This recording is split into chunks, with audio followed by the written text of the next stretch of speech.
love the chase and the hunt, and I set the pace when I'm running. I always take what I want and I always give it 100. Don't need a bank, no I'm funded. Play the game like it's nothing. I'm always thankful for something. Don't take for granted, stay humble. Now wake up! It's time to look at the enemy. Look in the mirror if he is no friend to me. It's not working out, maybe it's the chemistry. It's time to break up so I can make a better me. Better believe in your mind, cause it's everything. You can mold, shape, find almost anything. All it takes is some time and some clarity to find your identity. It's mind over everything.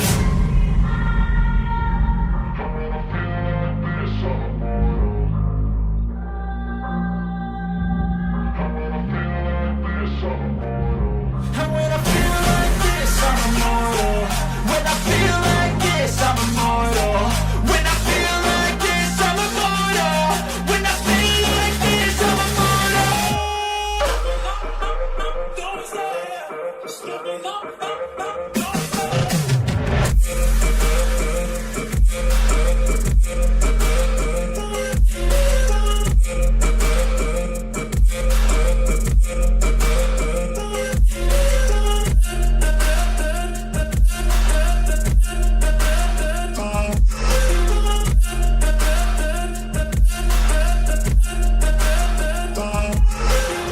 I'm so gone, no I'm never turning back. I won't stop, I'ma fight until there's nothing left. And so what? You're gonna be hurting bad, cause I've been to hell and back. You don't wanna make me mad, I stay strong. You will never see me crack. And if you get in my way, you're gonna feel the wrath. Gotta say it to my face while he's looking back. Mirror breaks after math, when I hate I attack.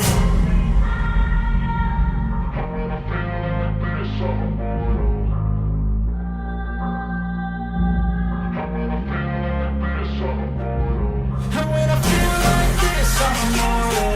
When I feel like this, I'm Alright, immortal. I think you're still waiting to start streaming. I think we'll have to separate from the monitor here real quick. And we're just waiting for everything to fire up on that end. Bradford with all the custom melodies. Thank you, Bradford, so very, very much. Pipe and Paul, how's it going? Hope you're having a fantastic day so far. Says hi, BDG and chat. I'm awake. Not sure how long though. LOL. I cannot say as I bring you there, Pipe and Paul. That gotta be pretty late for you over there right now. Looky there, you George. Hello, Whiskey. Hey, John, how's it going? I'm back. And it sounds like we're starting to get everybody in, so I'll go ahead and kick it off to them. Crimea River, what's going on?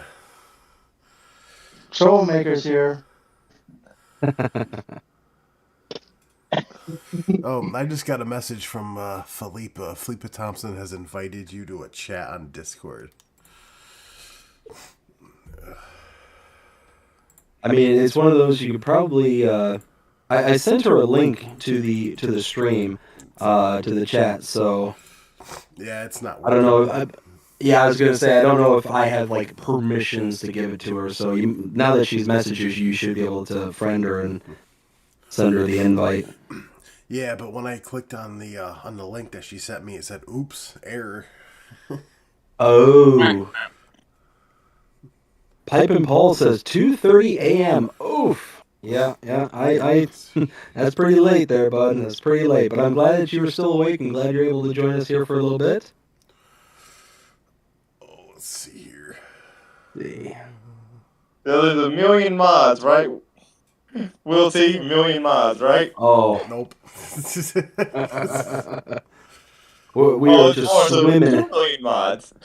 swimming in mods. We got mods to the left of us and mods to the right. Out of your ears. Whoa, is that whiskey? You got the mods coming out of your ears left and right. You know what? At this point, I'll take mods coming out of anywhere. So that says absolutely nothing. Oh, that didn't You know work. what? This is Will's show, so I will. I'll let him take the charge on that one. Yeah. Oh boy. Let's see. So, gentlemen, how's your New Year's been so far? It's been fun. Good so far. Started with the Yeah. bang. I mean, Oh, I started with many bangs over here. People love to see their money go boom over here. well, with us, I sent you that video how we were celebrating New Year's, right, DVD? You know. Oh, you sure did. You sent Well, me. shortly after that, the neighbors literally started firing off bangs into the air. Oh, jeez. Scared the daylights out of everybody, but luckily they weren't aimed at us. Oh, that's That's good. good. I deeply apologize if you guys hear me coughing. I deeply apologize about that. Oof. Oof. Well, Oh, you know what? hopefully you're starting to get on the mend there, Will. It was. I'm definitely doing a lot better than I was yesterday. Oh, yesterday was miserable. Oh, well, at least you're making progress. So, I mean, yesterday my throat was so sore to the point that I woke up and I had no voice. Oof. Dear. Oh man. So, and then my voice finally came back yesterday about midday. So, and then, which it was still really scratchy, and now I can talk perfectly fine. Now at this point, all it is just a cough, which I already took medicine for, and a stuffy nose. So, it's slowly Hey, going away. Will. What's up? One thing I suggest you do is you take a big spoonful of the minced garlic from Costco. But you probably don't have Costco over there. No, I don't think so. Take a big spoonful of mixed garlic, straight down the hatch. It's a little strong, but it works. Yeah, I don't think so, man. I'm about to say that sounds like something like you're trying to hurt him. I've done it Yeah, before, we and need Will to be able to be living, not choking. well, it'll make you living for sure. Will make you a little puckery, but it works. I mean, it might be one of those where you might be avoiding a whole strain of vampires for a while. Yeah, that one for sure. That's so weird. Yeah, I'm trying to find Mo because when I go to invite her, I send you a friend request on Discord. Yeah, it didn't work. So oh, hang on. Oh, it's right there. Never mind. I got it. Accept. Nice. All right. I just accepted it. Yeah, we got some technical difficulties going on here for those who are watching on my stream. There, it's we're trying to invite Pippa to the chat and not quite working at the moment. Well, I had a fun drive home today, driving home in freezing rain. Ooh, that sounds like a barrel of fun. Yeah, totally. I'm not going to go too fast, but I don't want to spit out on the highway. Oh man, so while we're still waiting, I'll tell you a quick story. So I was driving home from college. This would have been probably back in, I don't know, 2002-ish, give or take. And as I'm driving home, it's just pouring buckets. And this is up in Michigan. Very, very rare do you get this kind of rain up in my neck of the woods up there. And I'm driving home, and I'm driving in a 91 Ford F-150. So anybody who's driven a truck knows exactly what I'm talking about when I say there's no weight in the rear, and it's just, you know, by people's good graces I even make it home that night. But I'm driving about 60 miles an hour. All of a sudden I hit standing water and I start sliding sideways at 60 miles an hour, and I'm just like, you know, I don't know what to do at this point. I am absolutely like, I got the wheel cut trying to save it. It then spins back around the other way, and I get kind of straightened out, and it overcorrects it, so I'm spinning around the other way. And oh man, by the time everything was said and done, thankfully it wasn't like just one pile of water and then dry road, because otherwise I would have been like tumbling down the road. Would not have been good. Philippe was in. Felipe was here.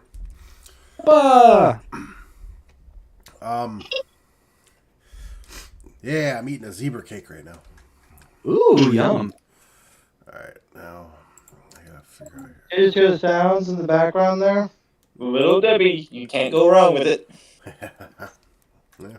Right. Yeah, I got Be that. careful. That's a quiet one too. I got some Look tea at my too. big ones here.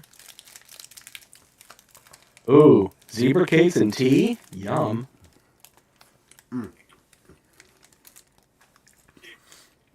It's even better BDD. You know why? What is that? Because it's maple herbal tea. Oh, is this some of your family farm stuff or? Yep. Oh, nice. I have to get a trash can in here. I don't have one. So, for those who are not familiar, Will T Gaming's parents own a maple farm up in the north there in New York, and I can attest to what I'm about to say here. They've got some of the most delicious maple products I've ever had. Holy smokes. So, from his parents' farm, I've had their maple cream, their maple candies, and their maple syrup, and wow. Just, if you're a big maple anything fan, give them a check out. I hate to say it, they're BDD, What's but that? you make my mouth water time.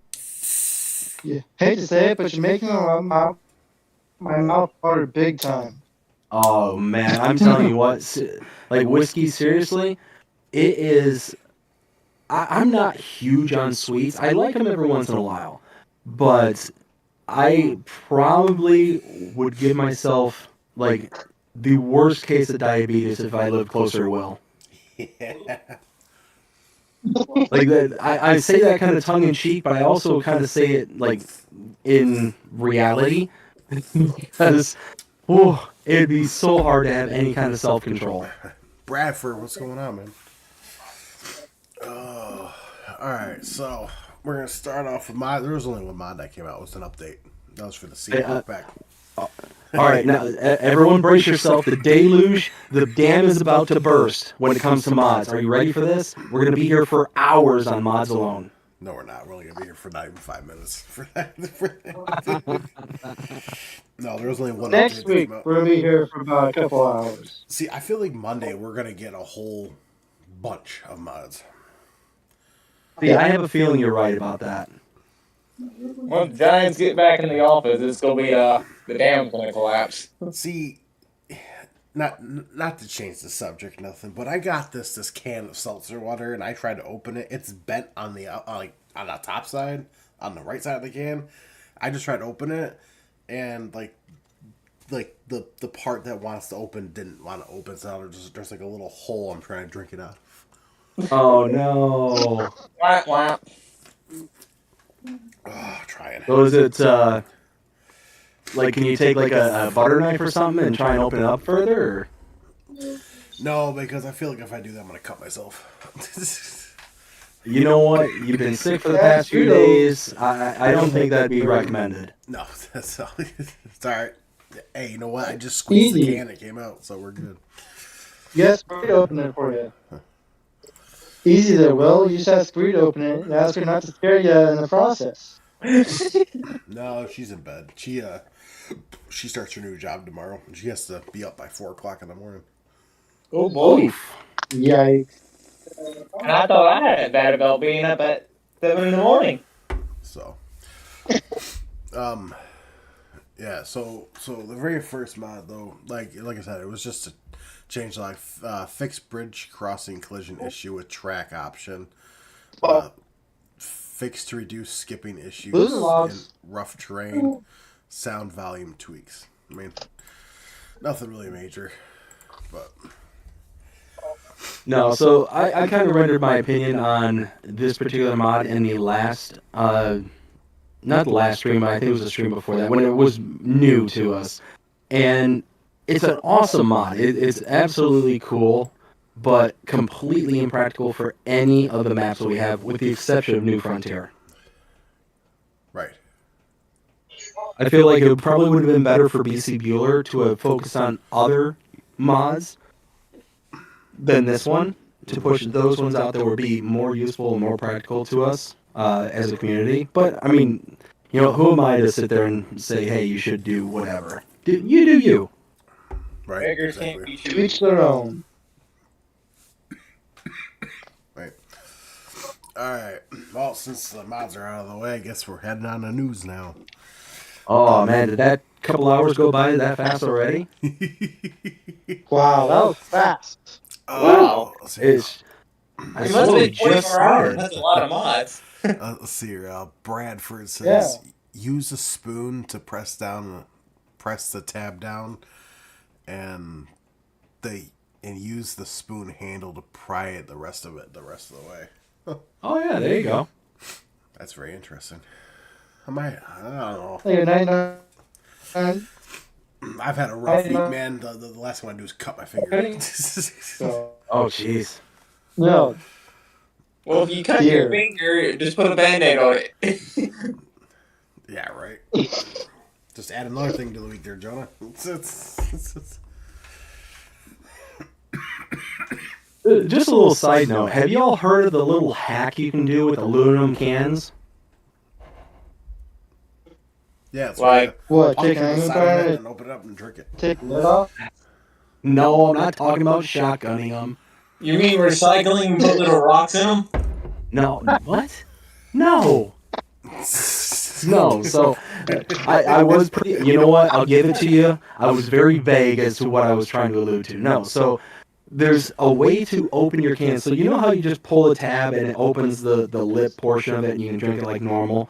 Well, apparently if you take the top and spin it around a complete 180 degrees, it makes a small hole and you bend the tab forward.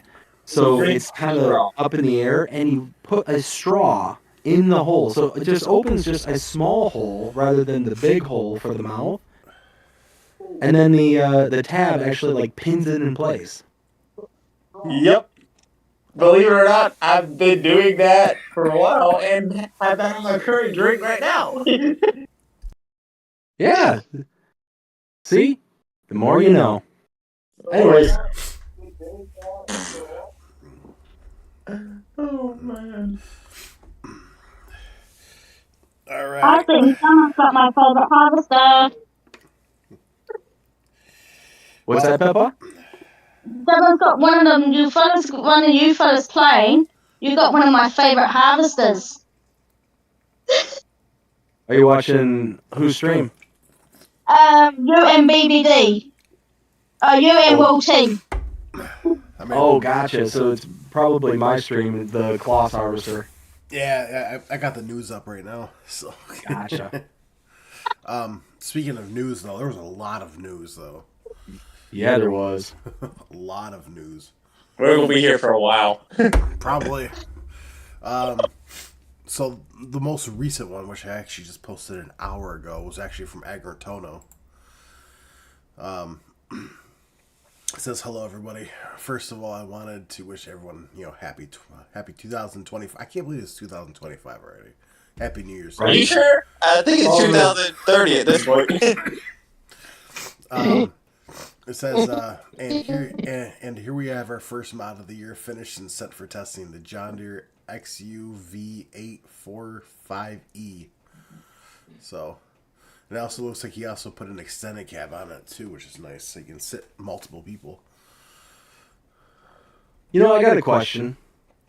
Do you think when manufacturers come up with names for their vehicles or whatever, like, and this is specifically for like non-cars here in America, but do you think they just sit there and it's like, you know what, what's the most ridiculous string of numbers we can slap together in order to make it unique?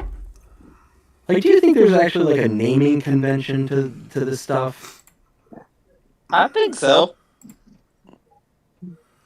There has to be. Like the John Deere XUV 845E. Like, why the 845? That's a great question. Why can't it be like the X9? Just an X and a 9. Well, and that's another good example. That's literally another good example. Why do the manufacturers, like, why not the I don't know, the Toyota Camry or like the actual names? Like over in Europe, their cars are typically models, not like a model and a number or something along those lines. Like America is one of the few countries that actually names their cars, like the makes and models. Yeah. Anyways, I'll stop getting That's America sidetracked. for you. What was that?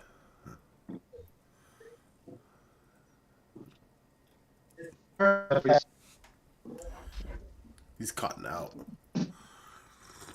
Luke, you're going robot again.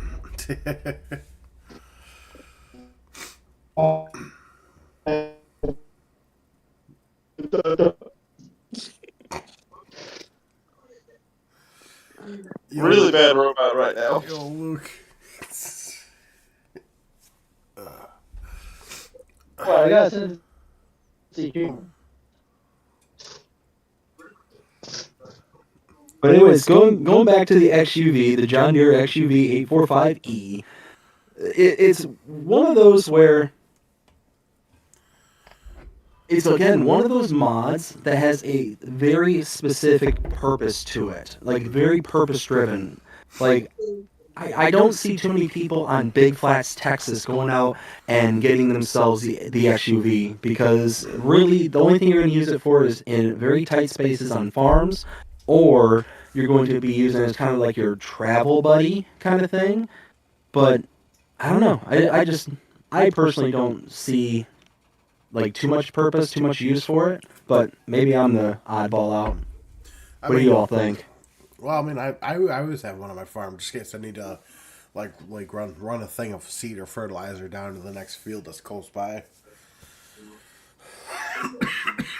Excuse me. Yeah, but then why wouldn't you have like a seed tender or something like that, you know? Well, I agree with BBD.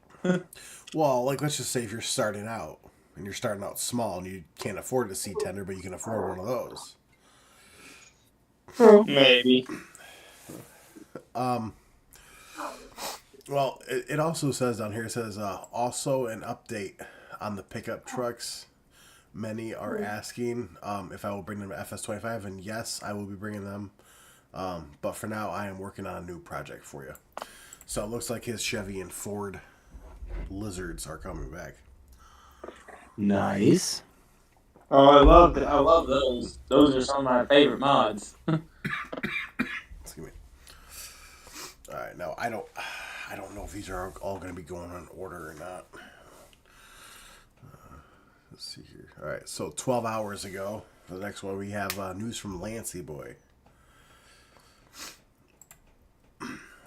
I'm not going to read this entire thing out because it is a paragraph.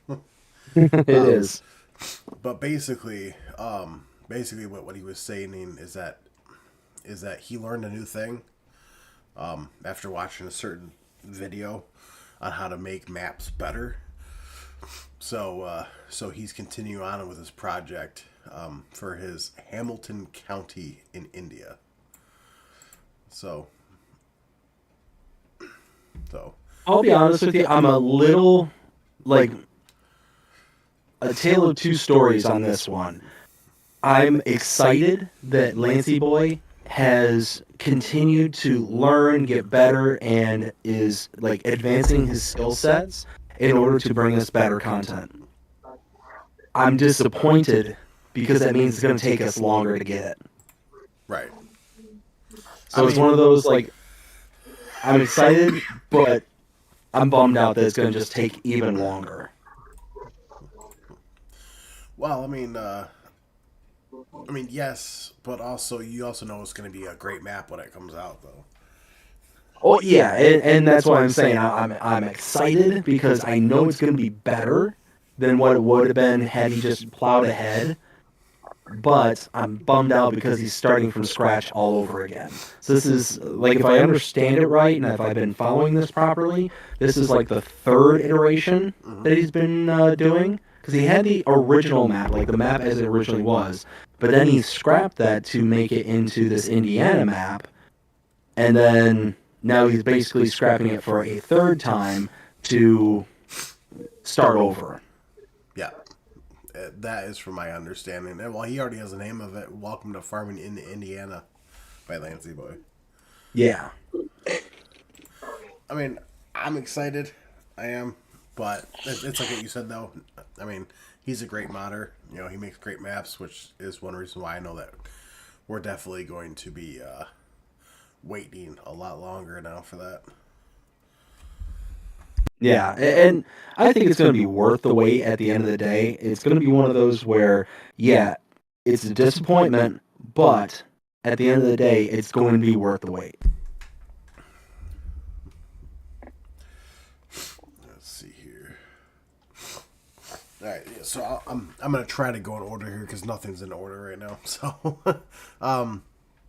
So yesterday, there was news from Ada Mare. He's been busy. He's been really busy. I know. So he posted this. The skid steer box plow is now with Giants awaiting testing.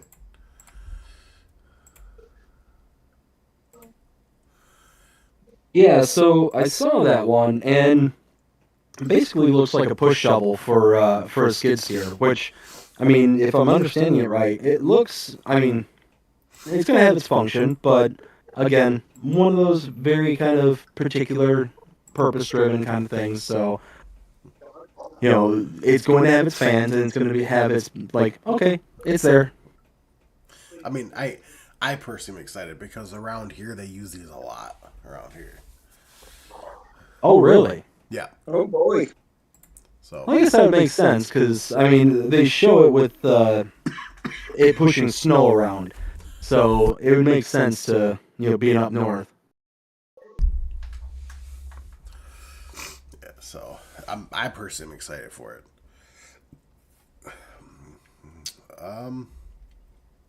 Let's see here. Yeah. Oh yeah. Another one from yesterday, which I shared actually at the exact same time, was from JHHG Modding. There is a new partnership coming, a new brand coming to all platforms. Oh yeah. Terra Clear Incorporated. So Have you ever heard of them before? Because I've never heard of them. I have. Me neither. I actually looked it up. This is actually a German brand. Oh. That's why I don't know. So. Well, they're going to all areas for Farm Simulator now. They're covering their bases now. Yeah. Well, so I just clicked on their link that was in. Oh goodness, who did you say it was? Was it JHHG Modding? Yeah. And it turns out they're actually at the Great Lakes Expo right now, showing off some of their equipment. So, looks like at least their major branded stuff looks like skid steers, or skids. Skid steers. Yes, skid steers associate parts is what I'm trying to get out, but apparently my mouth and brain do not want to synchronize. See, No problem. We've all been there, done that.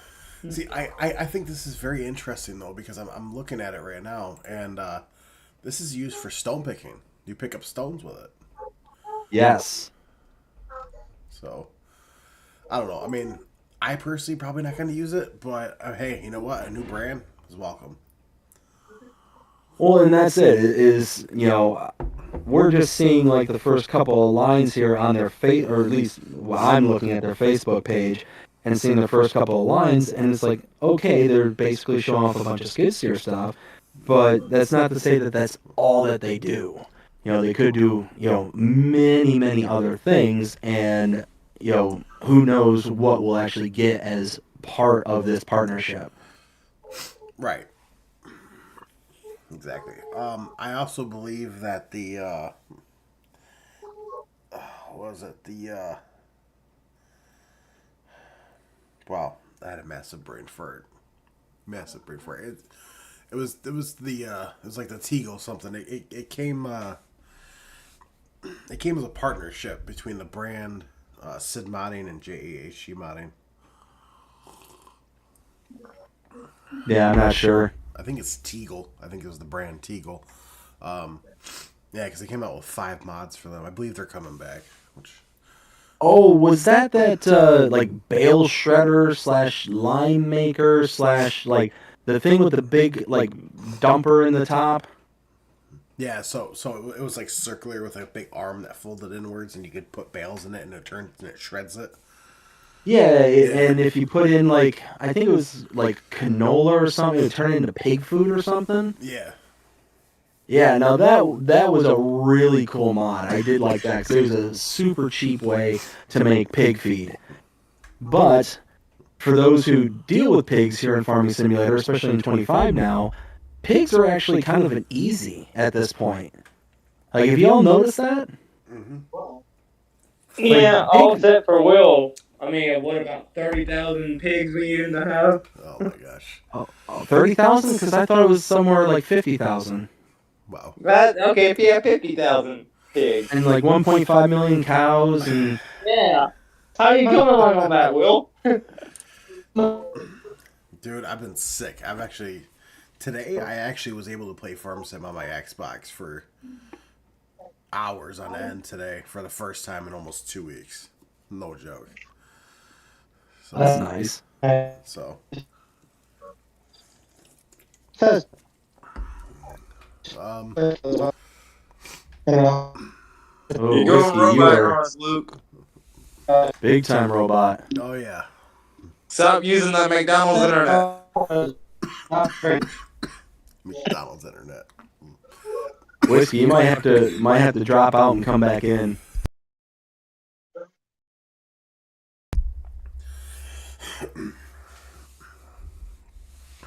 Will, you still alive over there? Yeah, I'm still good. Yeah, I just mute my mic whenever I have to cough a lot, just so you guys want to hear it. Oh man. Siri, Just holler. I mean, I'm closest to you. If you need something, I'll come up there and help you. I've got a full Yeah, tank. you Yeah, I'll know. come back in a couple hours. You know, Will, if you're having a medical emergency or anything like that, just let Jonah know. He'll be over there in about 13 hours. yeah, I'll be dead. Let's see here. So, January 1st, there was news actually from Farming Simulator, which every year they always put out a post saying Happy New Year.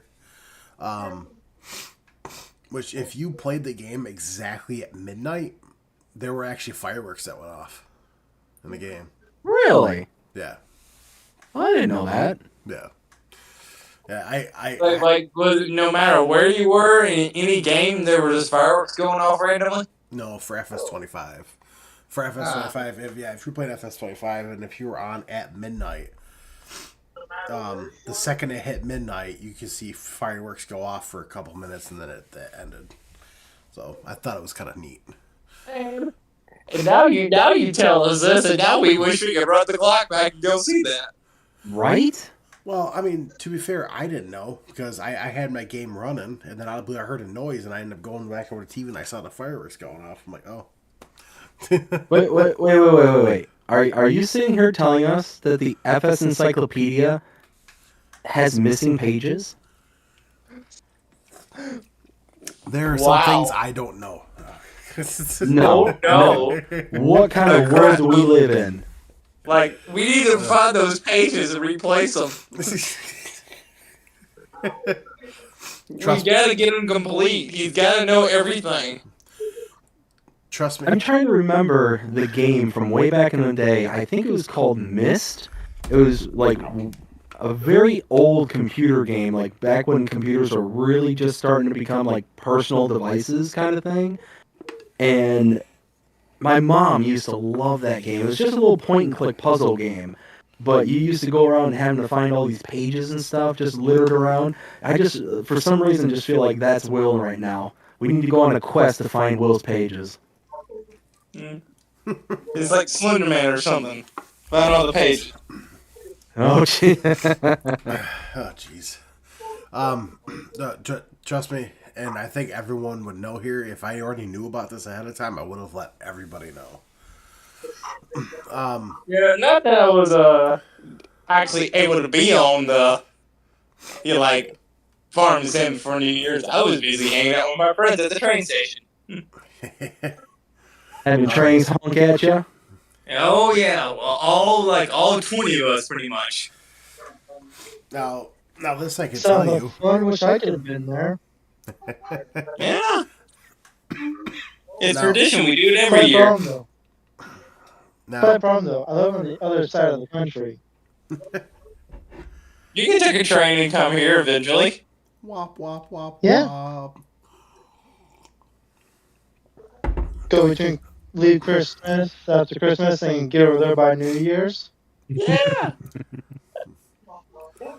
Now I can't tell you this because it says we're hard at work bringing you exciting new features and ensure your perfect experience in Farming Simulator 25.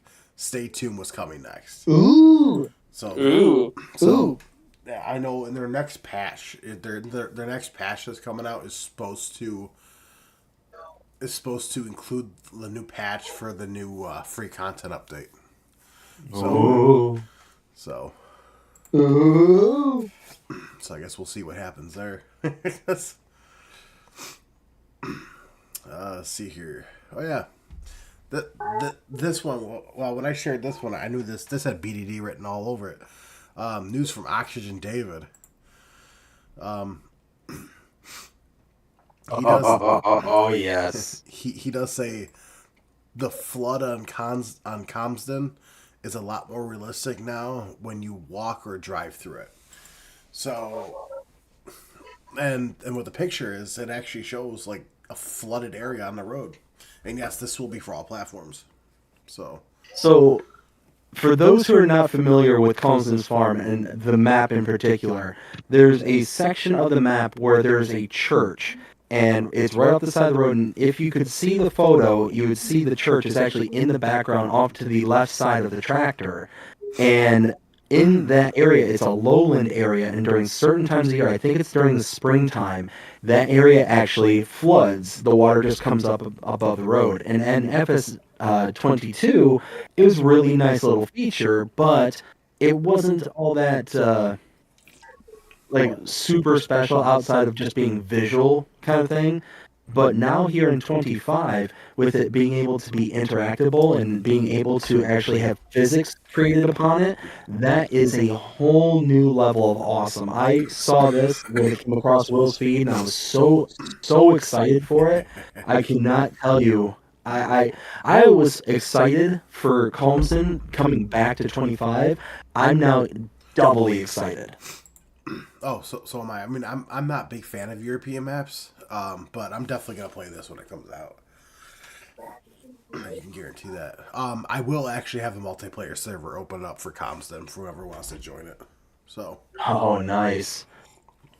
Yeah, it's one of those that I think Colmson was a really good combination of the kind of tight European feeling of a farm, because you do really get that very kind of closed off, like direct farm area, because everything's kind of like right on top of each other. Your fields are right on top of the road networks and stuff like that.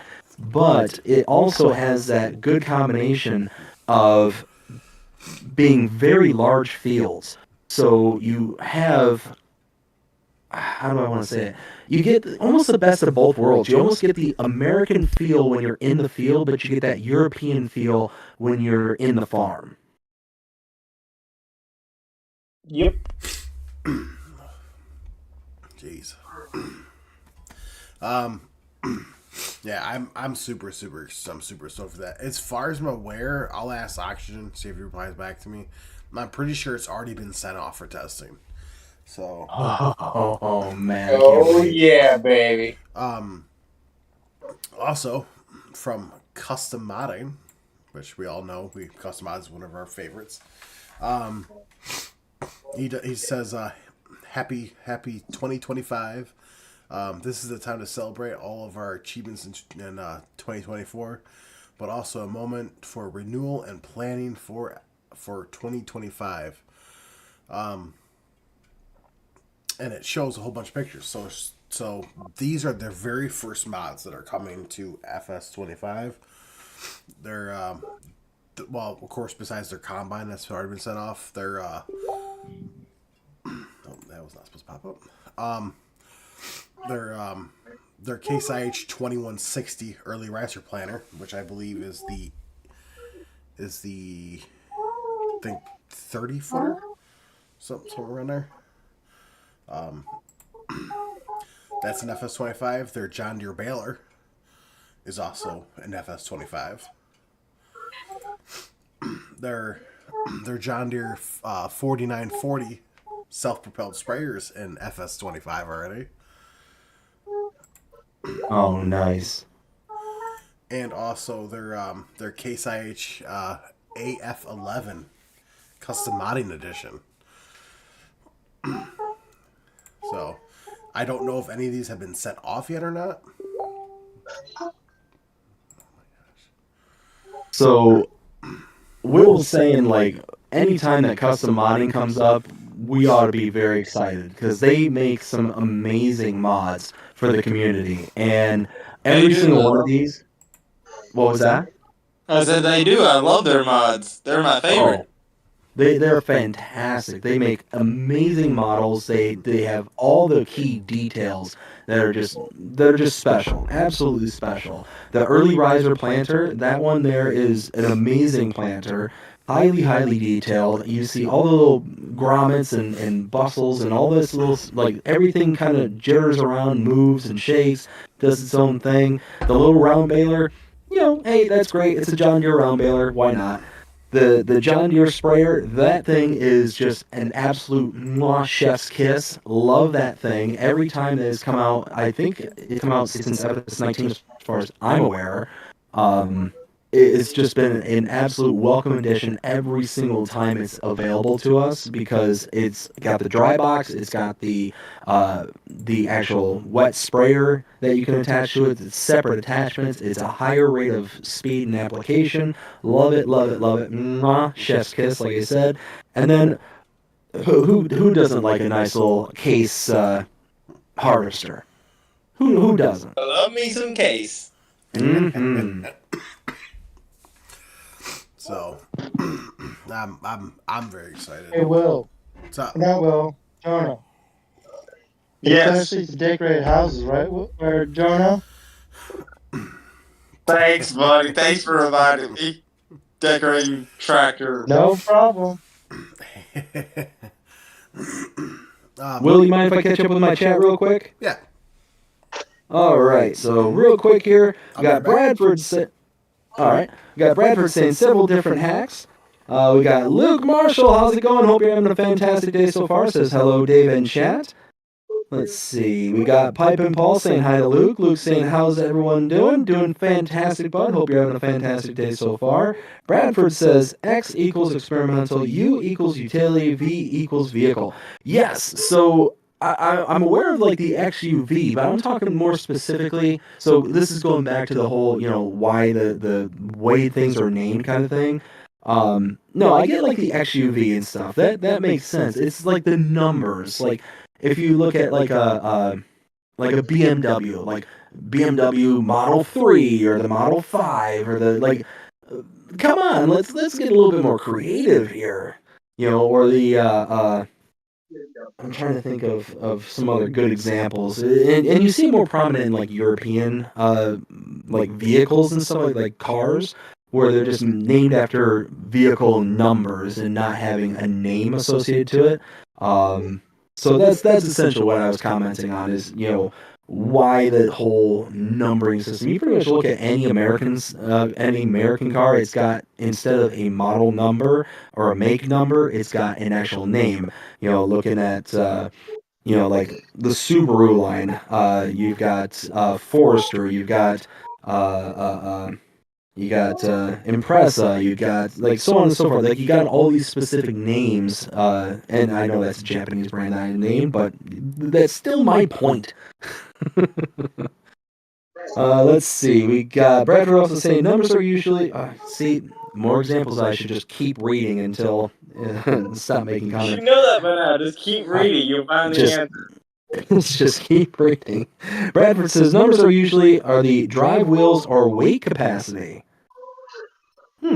That I did not know. Bradford also says the last letters denotes extra features. Okay. Joseph, how's it going? Hope you're having a fantastic day so far. Says howdy Joseph. Pipe and Paul says hi. Taco de Groot, how's it going? Hope you're having a fantastic day so far. Says good evening all for everyone. A happy new year. Happy new year to you and all. We got Whiskey Creek saying BDD is going to check up on the chat in a little bit. Thank you, Whiskey. I appreciate that. And then Taco says, Big Daddy, how many mods you are running right now? My fair share. I think I got like 60-ish, give or take. And that is the last one for right now. So, Will, I hand it back over to you. All right, perfect. Wait a second there, BDD. Uh-oh. Did you say Don't you start with the 0 123. mods? Yeah, like, I think I got like 60, 61 mods right now installed. I got 97 on my Xbox. Oof. You got room for other games on there, Will? Well, I mean, I already have the games I want installed, so. Farm Sim, and more Farm Sim? So I have FS25, FS22, I have Halo, and 2 Call of Duty games. Okay. Let's see here. I was guessing all Farm Sim, you know. Most of it is. Alright, Yep. let's see here. Hey, And Will, you're not telling us about the fireworks. It's like Futurama not telling us about the first episode that they did in 3D there. You remember that when they told you that after the fact? yeah. Yep. Yeah, I don't know everything. All right. Let's see. I know a lot of stuff, but I don't know that much stuff because no one tells me anything. So from ADub Modding, which posted on 31st, was basically just it's that snow pusher. It was he was just stating that it was in the early stages, but I already read off in that one post. It was already sent off. So let's see here. Trying to see here. Anything else that came out on the 31st? And that's a negative. Perfect. So I can move on. Alright, so another one from ADub Modding, which was shared on the 30th, is another mod he's working on, which is the Quickie Triple Big Bag Lifter is now in the game. So, yeah, that one Triple I'm actually really big interested bag? in because anytime we get a addition to our big bag lifting and stuff, it's that one is nice. It's just a simple little thing that's going to make, working just a little bit quicker. Oh yeah. And from what it looks like it looks like that the arms can actually extend like where the hooks are. So Oh, no, that's cool. I didn't even notice that. yep. Yeah, that's what it looks like. So let's see. That's pretty. Let's see here. The next one is from Oxygen David as well. Which basically what it says is that in FS25, the seasons look so much better that I've added more things like puddles when it rains and leaves scattered all around the roads in the autumn. Ooh. Which I think is awesome. Nice. Luke, what's going on? Whiskey. That'd be sweet. Oh yeah. He also says I'm right here. Wow, I'm also reading your chat. Yeah, I know.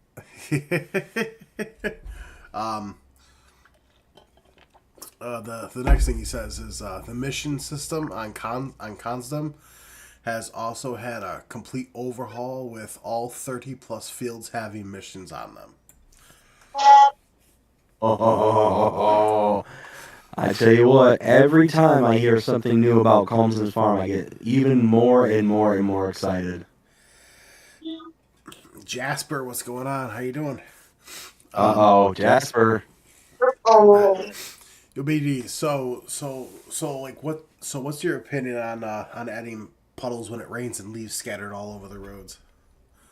Oh man, so my opinion, this might be a little controversial. Brace yourselves. Cover your ears if you're a little sensitive. If you got small children in the room, send them away. I love it. I love it. I mean, all joking aside, I mean, any time, any chance that we get just that little bit of extra detail into our game is just amazing. So getting puddles when it rains, getting leaves when it's in the fall kind of thing, in the middle of the roadway and stuff like that. I mean, there's nothing better than that because it just gets that immersion. And I've said this on this show several times before, but any time where it adds just that little level of detail, most people will not even notice the puddles in the road. Most people who are just like the casual gamer won't notice the leaves falling down and stuff like that. They won't. Right.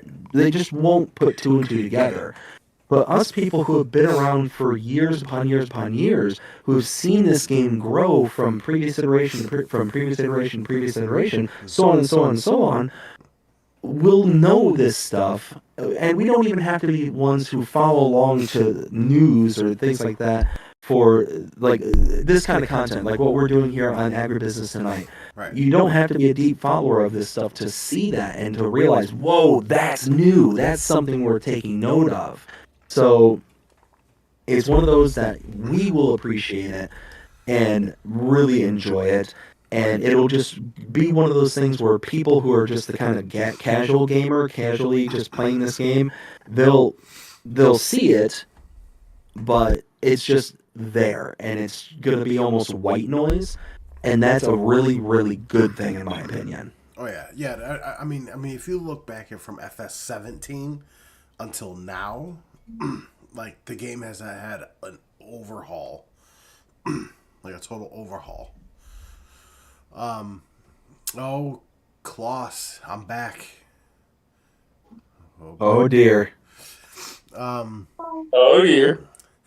So he also says you can expect to have FS25 contracts as well, like removing rocks on the map or carting logs in various places across the map to the sawmill, or even contracts to remove deadwood. He also says collectibles are now in, and the antiques, which blend in with the map better. And then he also says here are some pictures featuring these things. Yeah, so he put out a bunch of pictures, and it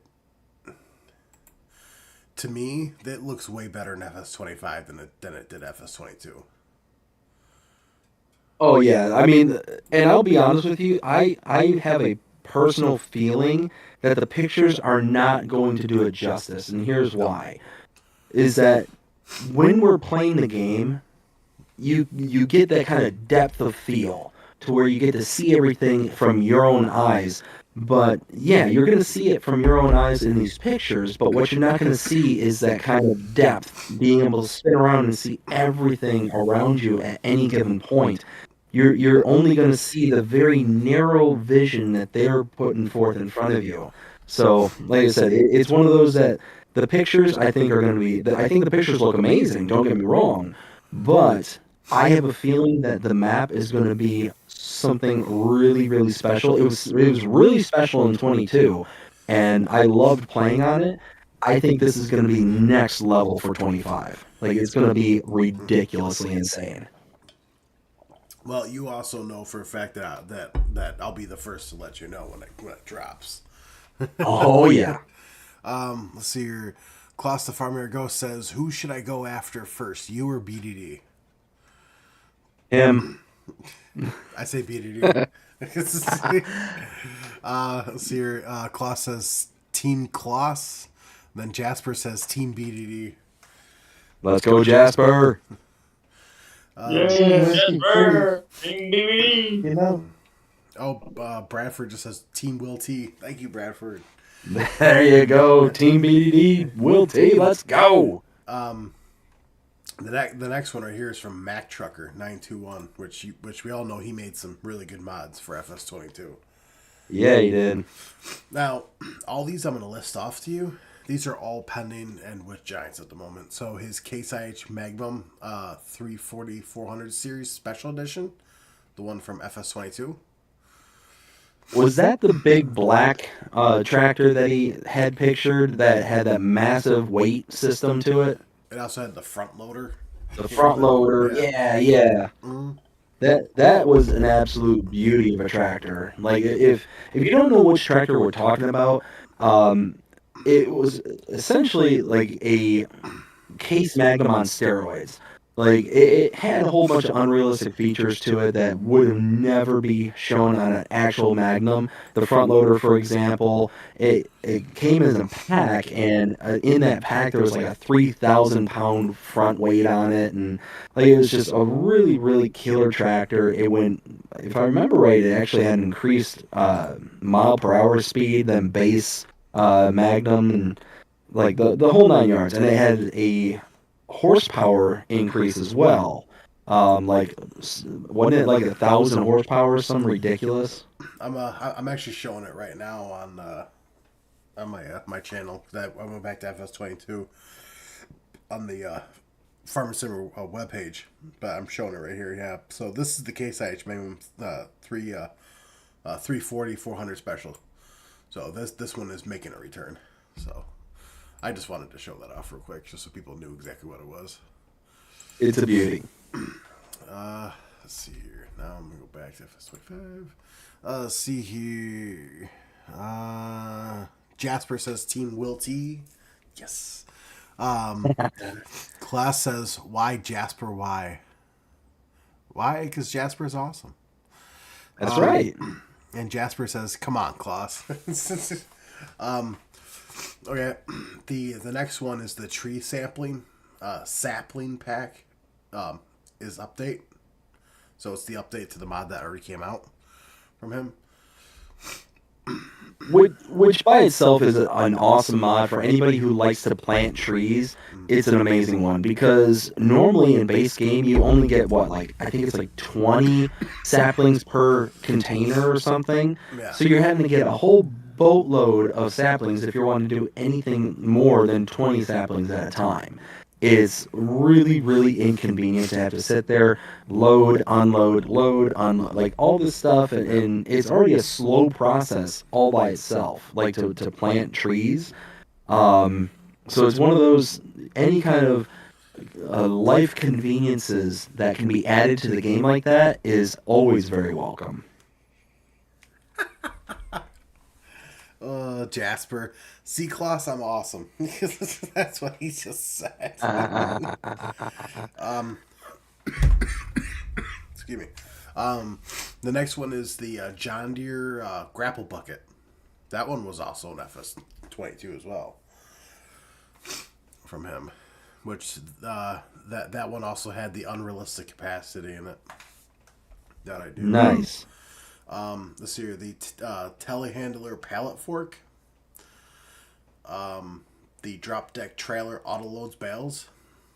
So going back to the telehandler pallet fork, this one, if I remember this one correctly, I loved this particular pallet fork, and the reason being is that it had straps that were integrated into the pallet system itself, so you could pick up, a pallet at the bottom.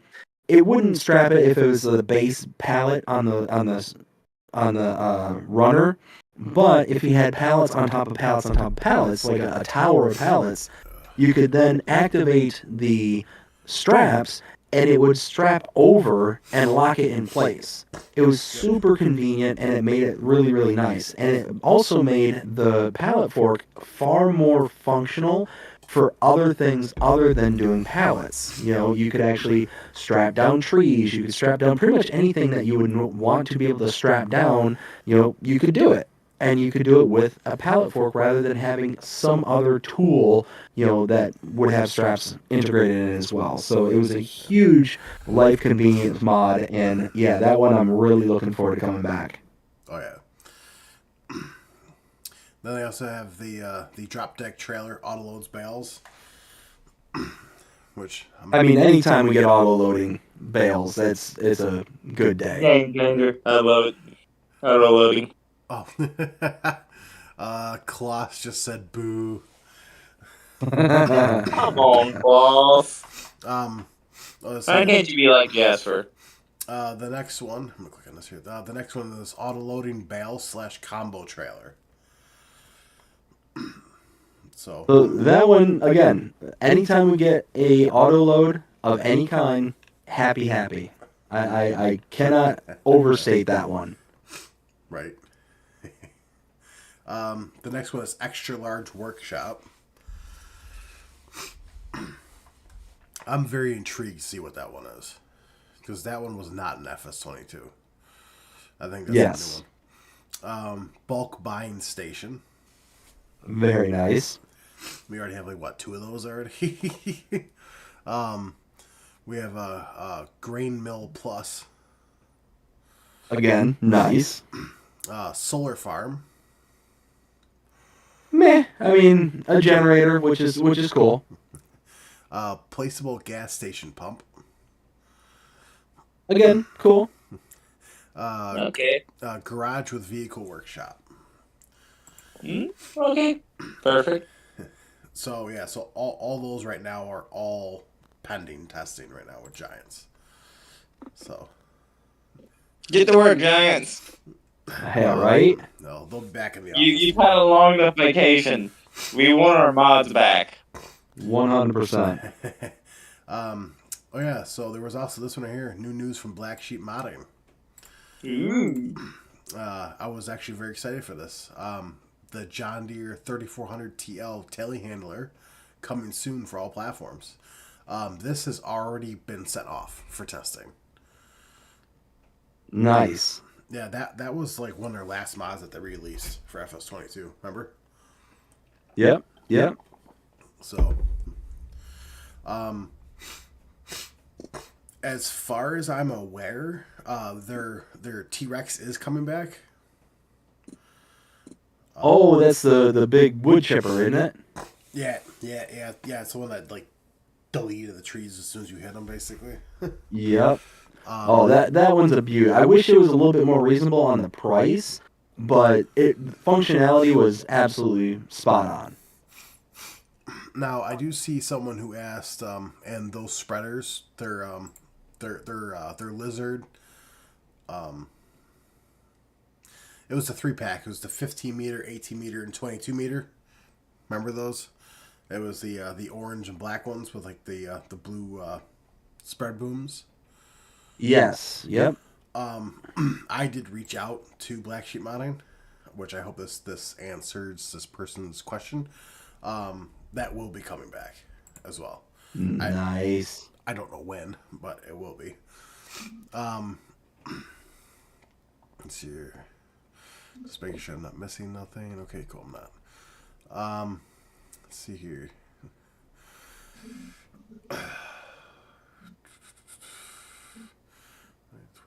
Alright, and I think we are all caught up from that. Yeah, because the last post was on the 29th, which is when we streamed last. So, Nice. yeah, we are all caught up on all the news.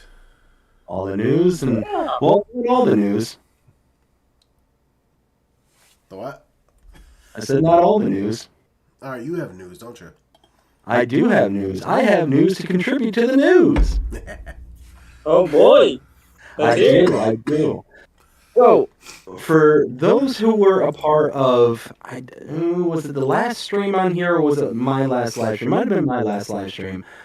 I made mention how I've been kicking around the idea of starting a new series, and was kind of hesitant. Was kind of like, I don't know, kind of la-di-da, kind of about it.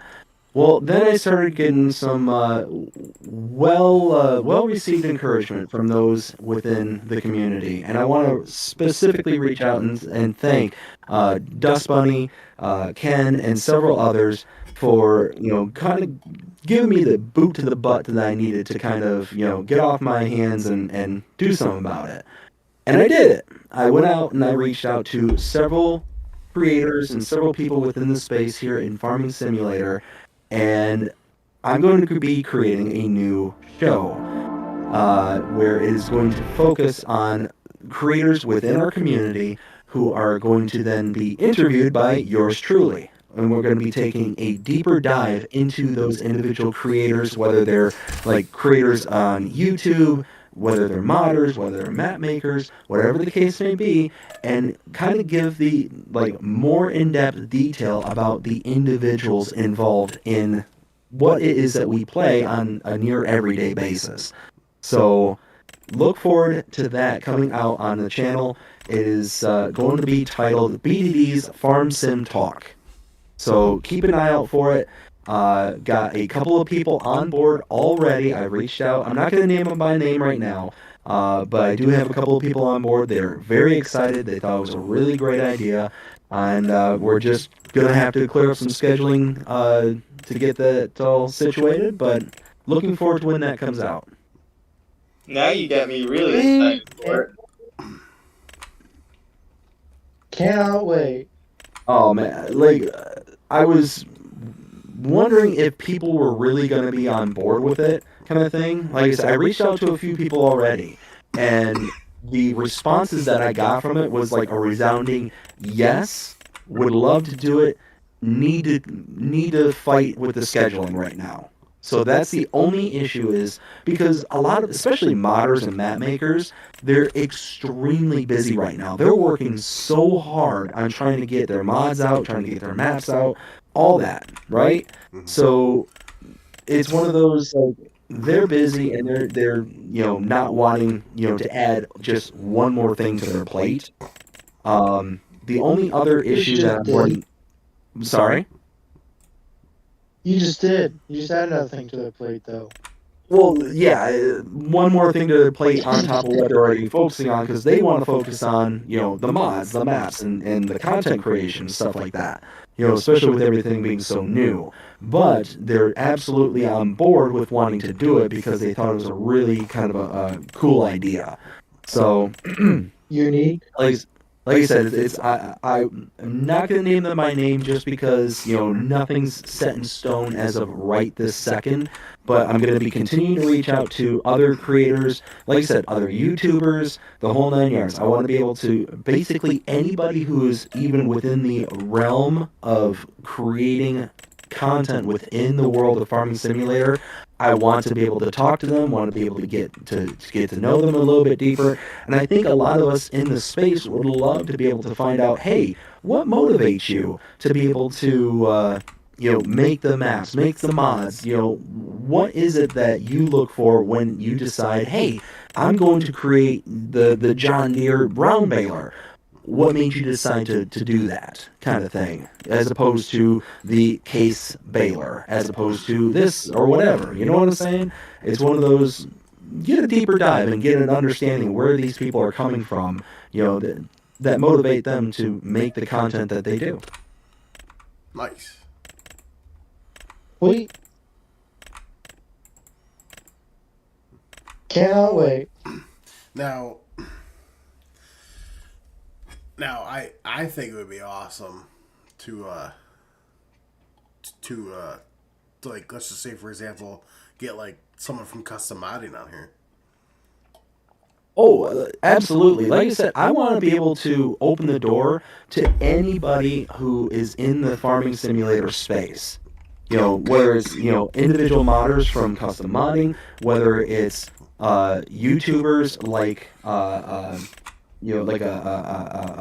Driver 53, like Will T Gaming, like anybody who makes content. I want to be able to sit down with them and do a deep dive into them personally and kind of give everybody the kind of insider information as to what it is that motivates them, what they have in store for us, any kind of information they want to divulge for the community, and so on and so forth. And I think that's going to be a really fun time to get to know these people on a deeper level. Because to kind of tell you all what kind of motivated me personally to want to do this is, honestly, Lancey Boy. So no, Dust Bunny gave me the boot to say, hey, go and do this. Do it. But what motivated me She's that kind of was person. she really is. She's absolutely great. And again, Dust Bunny, thank you so much for just saying exactly what I needed to hear. But what motivated me to do this was hearing the stories of creators like Lancey Boy, who caught a lot of heat in FS22, so much so that they kind of reeled back a lot of their stuff on what they were producing and all that stuff. I want to create this channel to almost, for lack of a better word, to humanize them and to make it like, hey, you know, these are people who are bringing us content and bringing us the ability to, you know, enjoy something. Let's make it to where they're out there, they're available to us, and also offer a realm in which people come around and ask their own questions. You know, it doesn't have to be just questions from me. I can take questions from the comments, from the chat, and be able to pass that along, kind of thing, which I think would be really cool as well. Because not everybody's going to go out and go Good Discord question. and hunt these people down and do all that stuff like Will here does. You know, Will's proactive. He's going out and hunting this information down. But the majority of people, they want this stuff to be easily accessible in kind of one space, kind of like what we're doing here. But I'm looking for like the deeper kind of stuff, not the quote unquote surface level like what we're doing here. As to, hey, what do you have that's coming up, kind of thing. What is it that you do, kind of thing. What really makes you tick in the world of Farming Simulator? Good question there, BDD. Let's hear it. Is it going to be a live stream or recorded? So I'm going to aim for it being live streamed, so that way there's chat that'll be able to, you know, send in their questions and do all that. But depending on scheduling conflicts, because the thing is that there's going to be a lot of people who are, you know, kind of European based and whatnot, and as we heard from Pipe and Paul, who's based overseas, it was 2:30 in the morning when he first started this stream. So it's not going to be feasible for somebody like me to be able to come out at 9:30 at 9:30 at night for a live stream event kind of thing.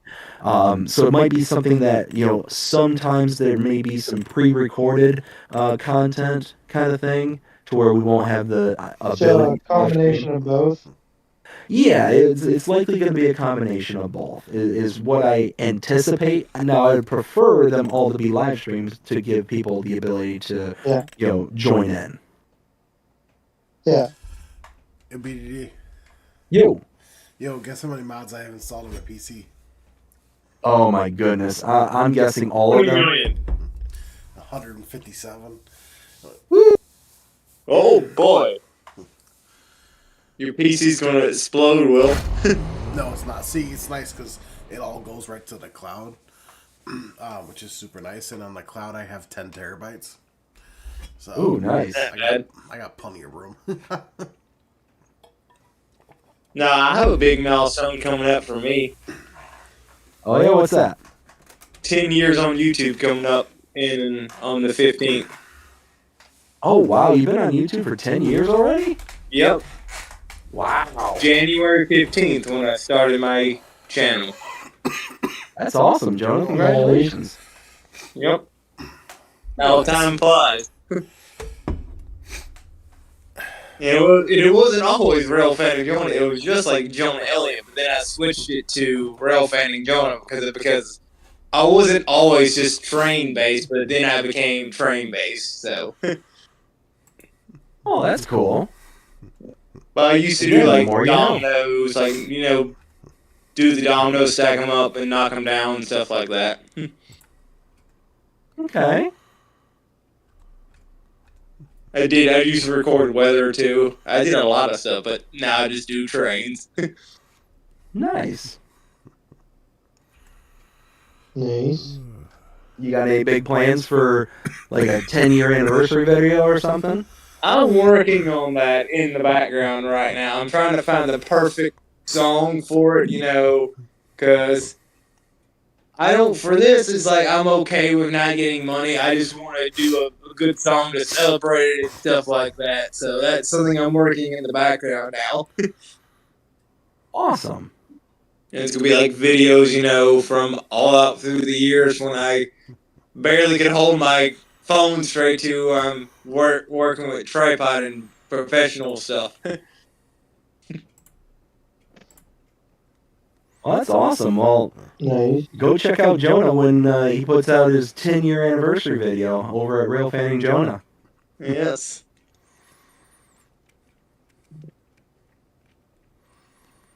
Let's see. Come on. So, There we go. out of curiosity, since I got so many folks in the call here, do you all have any suggestions on who I should try and reach out to in order to try and do this interview? Farmer Cop. That'd be a good one to get a hold of, absolutely. DJ. Also another great one. And of course, Driver stuff, him too. There's Clutch.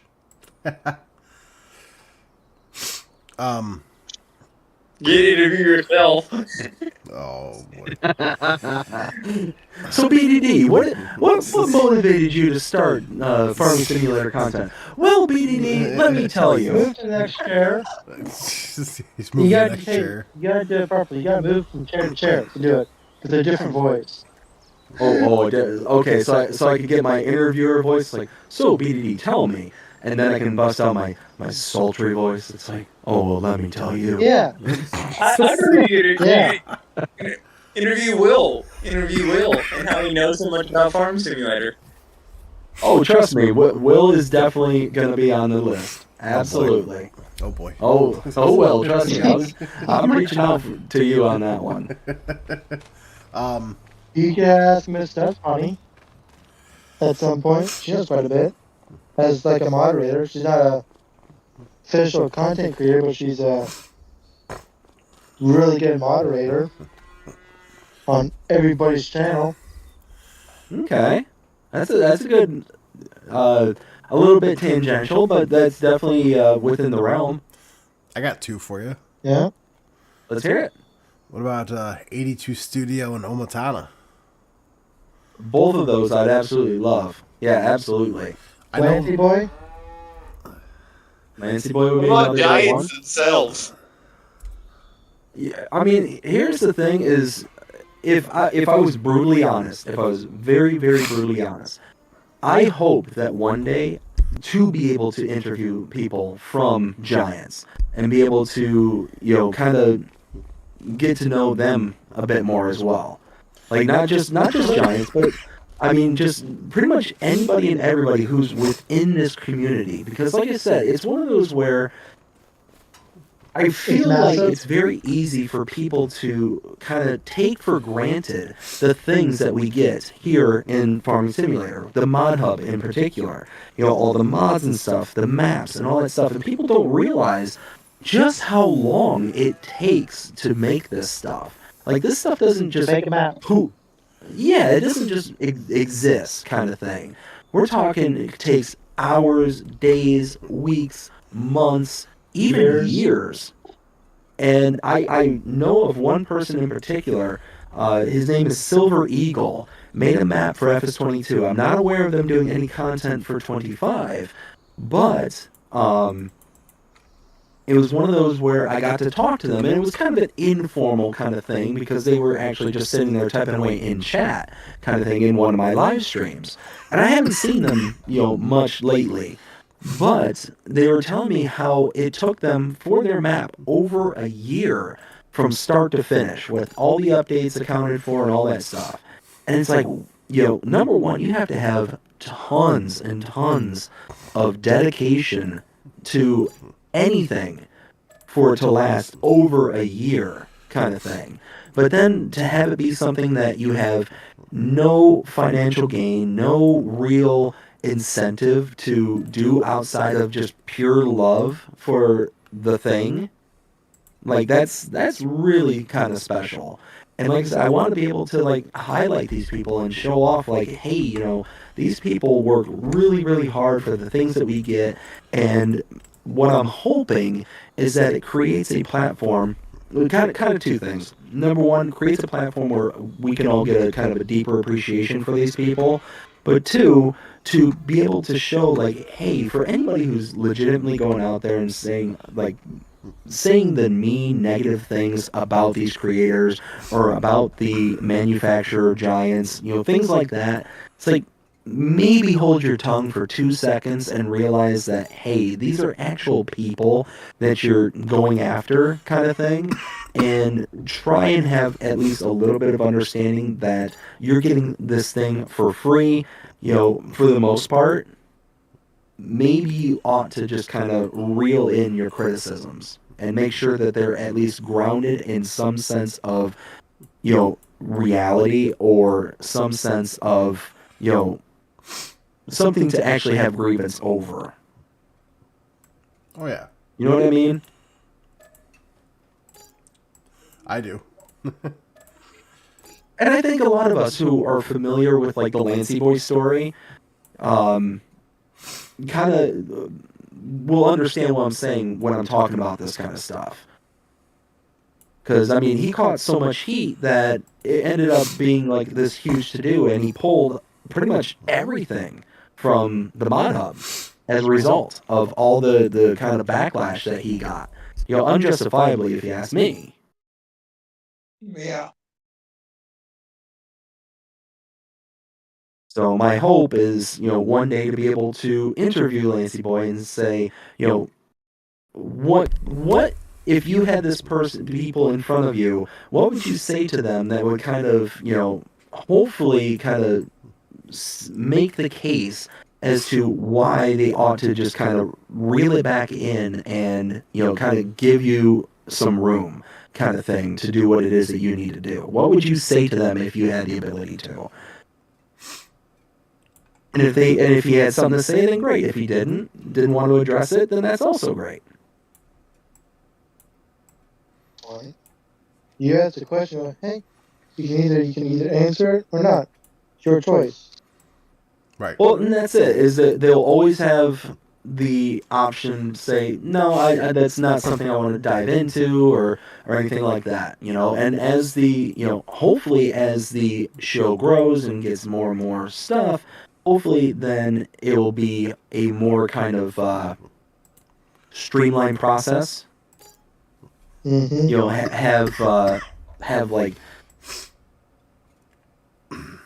Have like pre-screening, or have things that will be able to kind of make each interview go smoothly and whatnot. Set expectations up front so the people who are coming in will know exactly like what it is that they would have to prepare for, if they want to prepare for it at all, or if they just want to kind of go off the cuff kind of thing. Because right now, the way it'd be set up for like the first show, it'd be, me coming up with as many questions as I could come up with and trying to integrate as many questions as I could possibly integrate into from the chat, kind of thing. Right. Yeah. So, yeah, that's my news, and I'm looking forward to it, and I hope that that people out there are looking forward to it as well. That's exciting. Can't wait. I can't wait. Oh yeah. Let's see. Y'all mind if I go over my chat real fast? Go right ahead. Go ahead. Yes, I do. Mind. Go ahead. Oh, no. Whiskey. What is going on with... Oh. I apologize, but for some reason my computer is having an absolute fit right now. Lovely. Let's just... You know what? Let's just restart it.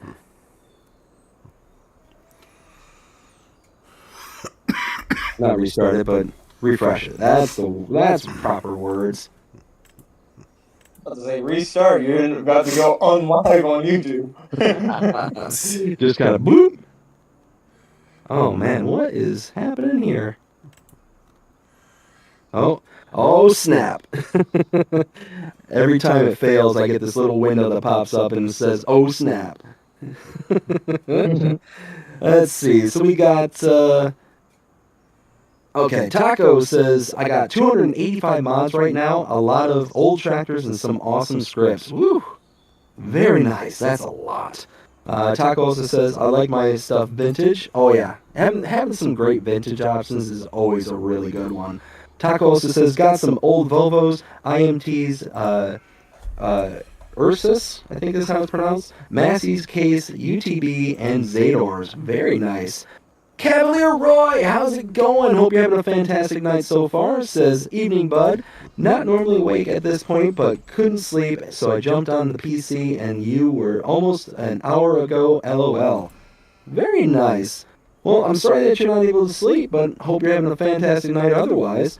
Whiskey Creek says, hey there, Cavalier Roy. Roy also says, hey to Whiskey Creek. We got Taco says, I have FS 17, 19, 22, and 25. Till now, I think 22 is the most adult version. I love 22. FS 25 is great, but the menu is way too cartoonish. They should have stuck with the FS 22 menu. I 100% agree with that. 100%. It's really hard for me right now to get over this whole menu system. It's very oddly laid out. Probably the perfect example I can give to this is like going from Windows 7 to Windows 8. Do you all remember the nightmare that was Windows 8? Yes.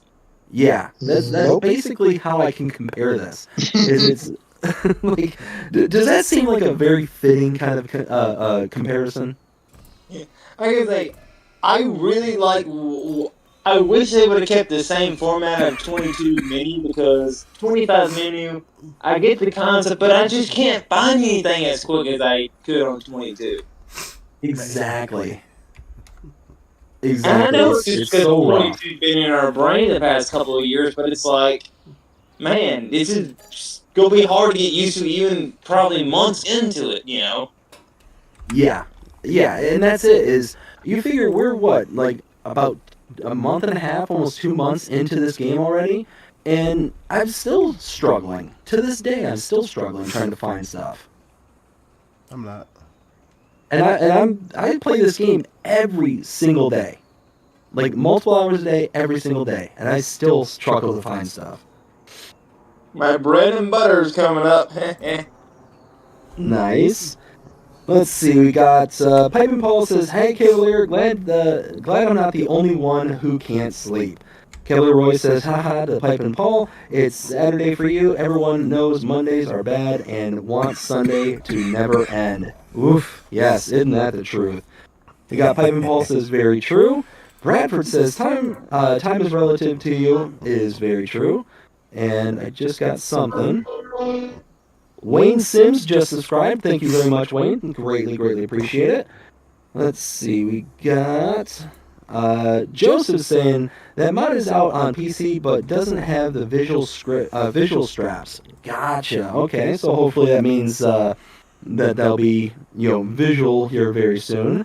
Cavalier Roy says, I want the factory upgrade mod to come back and would love to see precision farming as well. You know what, Cavalier Roy, you're 100% right. Now, I'm not sure about the factory upgrade mods because I'm pretty sure that's a PC-only mod, but I'm aware of it. It's the one where you can actually, like, buy a cheaper, smaller version of a factory and then build up to a more expensive, more productive factory. Will, is that accurate in how I'm describing it? Yes. Yeah, so that one, I wish that was available for all platforms. That would be a really cool kind of addition to the game. But yeah, precision farming, cannot wait for that one to come back. I'm really hopeful that Giants brings that back soon. Pipe and Paul says, can't wait for precision farming. Taco says, Cavalier Roy, on King's Mods, there is a mod called Expanded Small Factories. It makes the small factories doing the same like the Big Brothers. Ooh, very nice. Cavalier says to Taco, very nice. I will have to look into it. Also says, for some modders, it's an escape from RL. Yes, 100%. I can absolutely see that happening. Let's see. Oops, and it just jumped around on me. Whiskey says, gave a link to Railfanning Jonah's YouTube. Thank you, Whiskey. Greatly appreciate that. Also, says Jonah's YouTube channel. Rusty Money Gaming, how's it going, Rusty? Hope you're having a fantastic day so far. Says, this has been a great chat, BDD. Been lurking and building a testing hill on Hutan Pantai. Very nice. Rusty also says, Silver Eagle is part of the Shanty Boys Maps creation, a great friend of mine. He's a really great guy. Like I said, I wasn't aware if he was continuing to do much, because I remember him saying last year for FS22 that when he was done building his map, that he basically said he was done. And I didn't know at the time, because it was all via chat, if he meant done with doing anything in FS22, or if he just meant done as in I'm done with my map and I'm not going to bother with anything else. So, really, really good, really nice guy. Had a really great couple of chats with him. Yeah, and again, he's another creator out there that I would love to be able to get a hold of and be able to actually, do the interviewing with. So, yeah, maybe one of these days I'll be able to find out how to reach out to him, maybe through you, Rusty. That'd be awesome. Pipe and Paul says hi to Rusty. Rusty says, Silver Eagle created Split Mountain Ranch in 22. Yes, he did. Yeah, great map. If you're still on FS22, go check it out. Rusty says hi to Pipe and Paul. Rusty also says, the Breakfast Challenge on Split Mountain Ranch was created by myself. I didn't know that. That's actually really cool. Different challenges. A lot of challenges. Yeah, no, that's I'm aware that like Rusty, he does like a ton of challenges like throughout his whole channel and stuff. I was unaware of that one specifically. That's actually really cool. Let's see. Rusty also Chet says, hey all, how's it going tonight? Chet, doing fantastic. Hope you're having a fantastic day so far. Jonah says, Jonah was here, LOL. Whiskey says, hey there, Rusty. We got Cavalier says, all good, thanks, can't sleep, so going over my map, making sure everything's done. That's awesome, Roy. You are working on Riverview, if I remember right? Is that correct? I think it was Riverview. Ken says, can Will T or yourself please explain why I couldn't access the vehicle store to lease the rice harvester? I have no idea there, Ken. Maybe a potential mod conflict or something? Yeah. Maybe try Sorry, Will, go ahead. That would definitely be a mod conflict out of anything. Yeah, that's likely my guess. Maybe go in and try loading your map with no mods installed and see if then you're able to access it, or even just back out and come back in with all your mods first to see if maybe it's just something got hung up. But yeah, not really sure. Pipe and Pulse is looking forward to that, Cavalier. We got Whiskey Creek saying hi there, Ken. We got Cavalier Roy saying, thank you, Pipe and Paul. I look forward to seeing people playing and seeing everyone have fun. Makes all the time and effort worth it, and push on to do more. Yeah, absolutely. I can absolutely see how it'd be very fulfilling as a creator, whether it's mods, maps, etc., to see people utilizing your stuff and being able to be like, that's something I did. And to see everyone just having fun on it, really could see that. Chet says, do you know if Widespan Baylor is coming to FS25? Will, do you know? Which one? Chet is asking if we know if the Widespan Baylor is coming to FS25. Oh, from Hispano modding? Potentially. Nothing's been said yet. So, I have no idea. Yeah, nothing has been said yet. If there was anything at all, if you give me a minute, I'll check here. Hang on a second. Cool. Let's see. We got Taco saying hi to Rusty. Rusty saying hello to Whiskey Creek, Taco, and to Cavalier Roy and all. Whiskey saying how you doing, Rusty. Rusty saying 2 of my challenges became part of updates to the Shanty Boy maps. See, again, that's something I didn't know. That's fantastic, Rusty. That's really cool. Let's see. Kimberly Roy says, "Hey, to Rusty Money. Hope the new year has been good thus far." Also says, "Correct, bud. Awesome. Yeah, so it is Riverview. That's awesome." Rusty says, "Also the farm challenges on Blackwater Bottom." Man, Rusty, you are just you're just killing the whole challenge making for Shanty Boys. That's awesome. Oh, Rusty says, "Good." Oh, what's that? So as of December 2nd, it's pending with the pack of balers with windrowers is pending testing right now. Ooh, now that one I'm looking forward to as well. I don't know if that's what they're talking about, but if it is, then yeah. I mean, so they might be talking about, Chet might be talking about the one where it's just the kind of wide pickup range. So either like the quick baler or something along those lines potentially. Or they could be talking about that one set where it was like the Pottinger, but it had the expanded pickup width and all that stuff. It was part of a pack that came out a while ago. Now that modder, I couldn't even find a Facebook page on them, so I have no idea. I can't even tell you. Gotcha. I need to mute my mic real quick. Y'all keep on doing what you're doing. I'll be right back. Do it for. Okay. Hey, Jonah. Yes. Guess what I'm looking through right now? What you looking through? The Walters catalog. Okay. The what? Yeah. The what? Train related. HO Big train related. catalog. Yeah, you'll never catch up to me and my $10,000 in model trains there, Luke. Yeah. You And sure? engines alone. On it on Saturday. He's Police like, scale train ones, anyways. I've got a question for you, Will T. what's I up? know you're looking at everything, Will T. You still there? Yeah, I'm still here. Do you know when Ravenport to come out on number 25?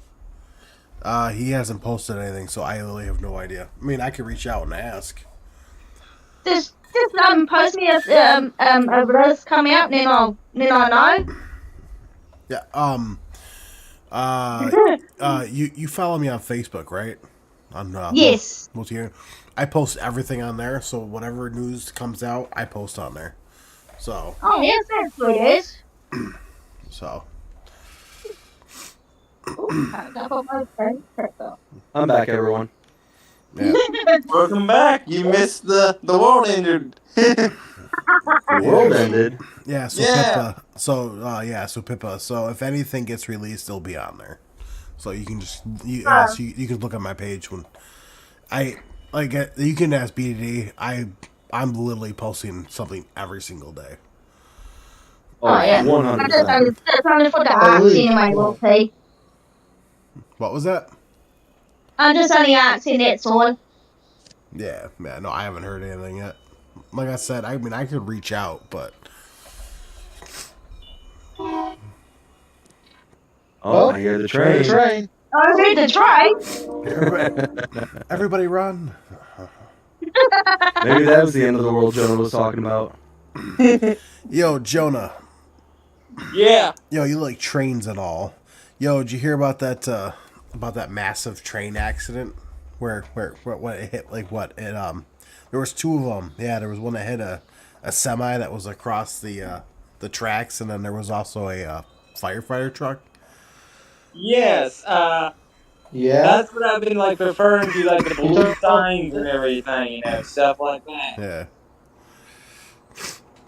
Like the one where the big train derailment, that one, unfortunately the two crew members on the train died. The one with the fire truck, 15 people were injured, 3 firefighters and 12 passengers on the train. So, y'all, I'm a professional YouTuber here. I'm professional in all ways, shape, and form. So professional, in fact, that it takes somebody in my chat to tell me, hey, I'm muted. Yeah, so Kevlar Roy, thank you for letting me know that I'm muted because, yeah, I originally muted the mic because so to let you know what just happened, my wife is getting ready for bed, so she's wishing me good night and whatnot. And I originally muted the mic to go get up, but then I'm like, wait a minute, I'm on camera, let me actually turn off the camera and walk away, Right. kind of thing. And yeah, that's when I You realized turned back on when you came back. I forgot to turn it back on, so. Oh, good going. Don't worry. Professional There's been me falling YouTuber. asleep on the phone with my girlfriend before. Oh, wait, Jonah. A long time ago, I fell asleep on the phone with my girlfriend. Oh no. So what you're saying is you're He's single. been tired. So what you're saying is Yes, single. I am single. I mean, that makes sense. That's Oh man, rookie mistake. rookie mistake. Yeah, I mean, I don't know why, like, say, for whatever reason, I think, like, say, I can get comfortable in some weird spots. You know Were you what? in the military?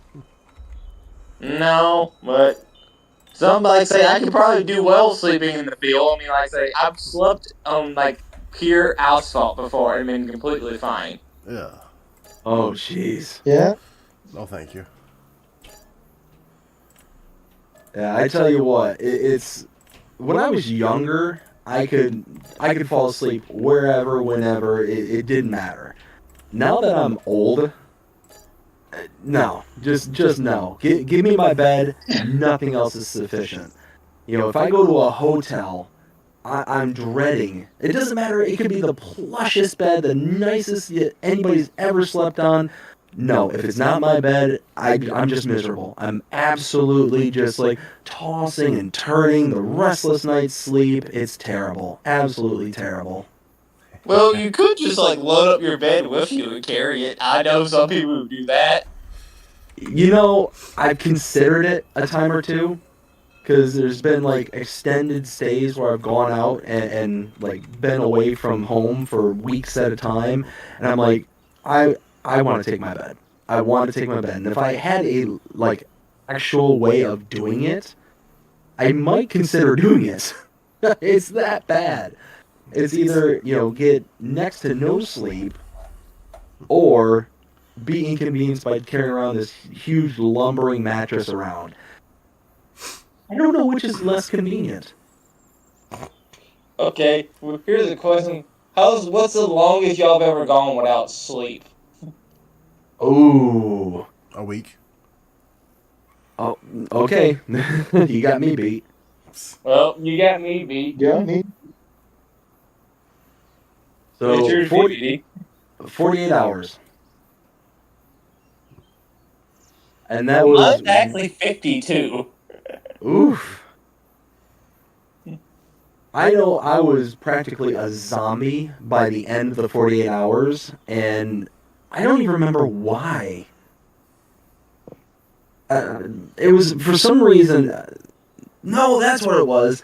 So a bunch of my friends had gotten together, and we were basically just like all hanging out, and we decided, you know what, we're gonna just make this last as long as it could possibly last, kind of thing.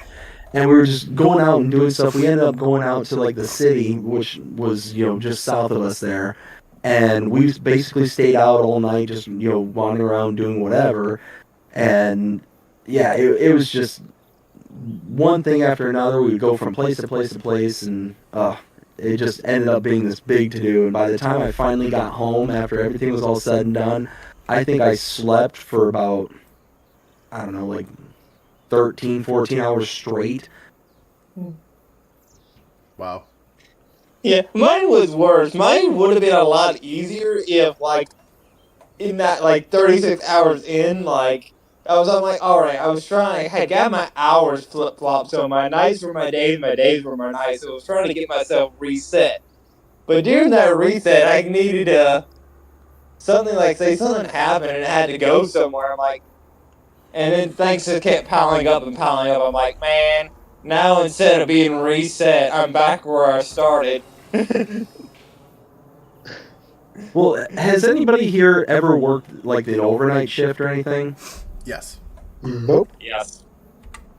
So you'll know what I mean by this, but I used to work at a gas station up there in Michigan when I turned 18 years old, and it was what was it called? It was a Speedway, way back in the day.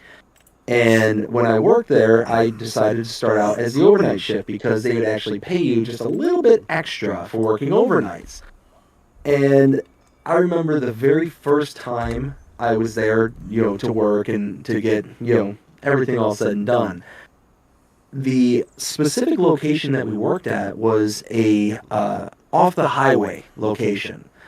And you'd get all the truckers who would come there at the oddest times of the night and whatnot. And the one thing that they would tell us about is, make sure that nobody's wandering around the lots.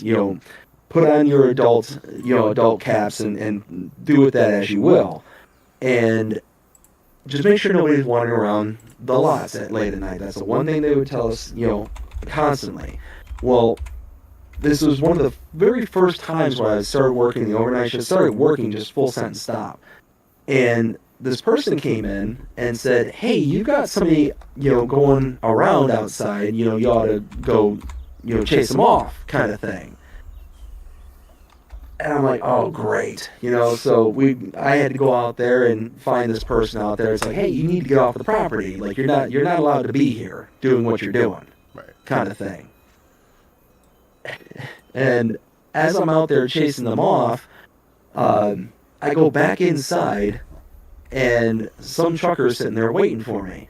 And it's one of the very first times where I'm having to use this system. It's called a Trendar. And the Trendar is how the truckers will sit there and actually pay for their fuel, their diesel and all that. And as I'm going through this system, all of a sudden they hand me this card I've never used before. I've always used this one specific card from this group. It's one of the biggest ones that's out there. All of a sudden they throw me out this one card I've not seen up until this point, and I'm like, oh, so I try and run it through as the same way as every other card I've ever ran before up until this point. It doesn't work. Now it's like 3-ish in the morning when this happens. So I'm like going through, and he's trying to tell me everything on how to work it. And at the same time, he's got this very funky accent. Now, every once in a while, it's a very rare accent, but up in the Upper Peninsula of Michigan, it is a accent that is very, like, jarred together, like all the words basically run together kind of thing. Now, if anybody's ever heard of a movie called Excalibur in the Moonlight, No. it's with Jeff Daniels. It's a very niche kind of movie, very much for Michiganders and people from Michigan, or at least people who visit Michigan on a very regular basis. But they show an example of a person who's got this accent kind of thing. So if you're interested, go check that movie out, or at least find the person I'm talking about within that movie, and you'll know exactly what I'm talking about. So going through the linguistic adventure it was to try and communicate with him was nightmare number one. Putting in the card that didn't want to function properly, at 3 o'clock in the morning, that was number 2. He was on empty, so he literally rolled the truck in there. So he's not moving his truck, even if I can't figure out how to get him gas. That's number 3. Number 4, I'm trying to call my boss at 3 o'clock in the morning, trying to, how do I do this? They're not picking up the phone. So it's just nightmare stacked on a nightmare stacked on a nightmare, and then you've got the person wandering around the lot. I'm chasing them off every couple of minutes kind of thing. Finally, I'm having to call the cops. It's like, this person's on the property. They're not leaving. Can you send a squad up here? So it was like I said, it was like the 3rd, maybe 4th night by myself. And it was the worst thing I've probably ever experienced in my entire life. Oh, by far. And this guy, bless him, he was one of the nicest people I'd ever met, this guy, because he knew that he had this accent and that it was an insanely difficult accent to understand. So it got to the point where he's literally writing everything down like he was mute. Wow. Oh, it was nuts. It was absolutely nuts. What about y'all? What's some of your horror stories at work? Well, I think my most horror story at work is A1, like say we were having to do some overtime, so like that was bad enough, but I was asked to give an employee a ride to work. Now usually we start at 8, but since we were doing overtime they were starting me and this other person at 7. Well, this person lives 30 minutes away from me, so I had to get up even earlier, go pick him up, and carry him down to, pick him up and we go to work. Well, at the end of the day, they asked me to stay an additional hour. Well, I've already done my hour. Well, we need you to stay another one. So I ended up staying till 5:30, so I did 10 hours, and then I was asked to take someone home an additional 30 minutes. Again. So it was like, I was pretty much working, I worked 12 hours when I was only supposed to do 9 hours of work. Oh, Whew.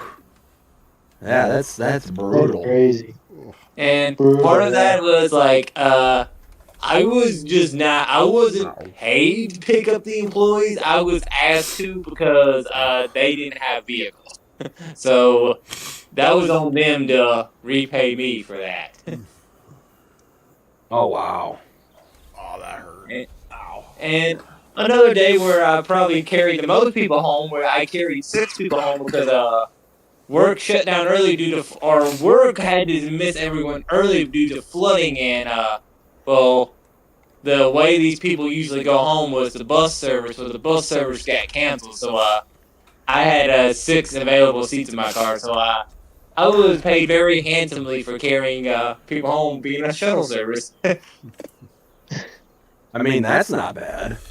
Yeah, I mean, I don't, like I say, that's the one time I don't blame work or the shuttle company. If there's flooding, you don't want to risk people, and work dismissing us to get rid of flooding. They know that's a good idea. It's just like, I had a long day, and once I got everyone home, I almost couldn't make it home myself. Like, I had to drive 2 hours to find, like, say, because every road to my house is practically flooded. Like, the interstate crumbled and everything. I was like, man, I ain't gonna be able to find a way home. I had to drive 2 hours the extra long way around to get to my house. Oh wow. Like, it was bad That flooding. sucks. Yeah. Just for workers' sake, can y'all come in the next day? No one showed up because you couldn't go nowhere.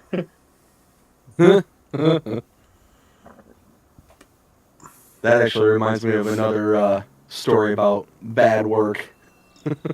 What about you, Whiskey? What's your horror story for work? Oh, I'm not sure. Probably waking up late. I go pick somebody up that lives about another 20 minutes east of me and working out in Forks, which is about 70 miles west of me. So that wasn't fun. Wait, so you had to travel 70 miles one way just to go pick somebody up? No. The Forks, so I'm in Squim. Forks is 70 miles to the west of us. Okay. Yeah, and I go like 15 minutes to the east to go west. Oh wow. So yeah, that's a pretty big divergence there. Yeah. Yeah. What about you, Will? What's your biggest horror story for work? Oh, I got so many of them. At BK, can't have it your way. Okay, so I'll give you an example. So I was working at Walmart, right? And I was working the overnight shift in the Dear. in the electronics department. There was this the support manager named Tabitha. Do we have the same boss? No, I don't think so. That's my boss's name. Oh, and what happened is that so one day I got everything done that I was supposed to. So then she walked by and she goes, "Listen, I need you to dust." Now, take into account, I'm allergic to dust. Oh, jeez. So, and I told her that, and she said, I don't care. So she literally handed me the Swifter and said, you're going to go dust. So I started to dust. I had to run out to my car and grab my emergency inhaler because A, I was sneezing like crazy, and B, I couldn't breathe. So the next day I went to the doctor's and I got a doctor's note stating and like having proof that I'm allergic to it. I go into work, I hand it to her. She rips it up right in front of me. How rude. And so then thankfully I had a couple different copies of it. And so I ended up taking another one I had, and bringing it to Walter, who was the store manager on at that point. He said, okay, thank you. He ended up putting it on the file. He told Tabitha, no, he is not to dust. He can't dust. He's allergic to it. She continuously forced me to dust. She didn't care.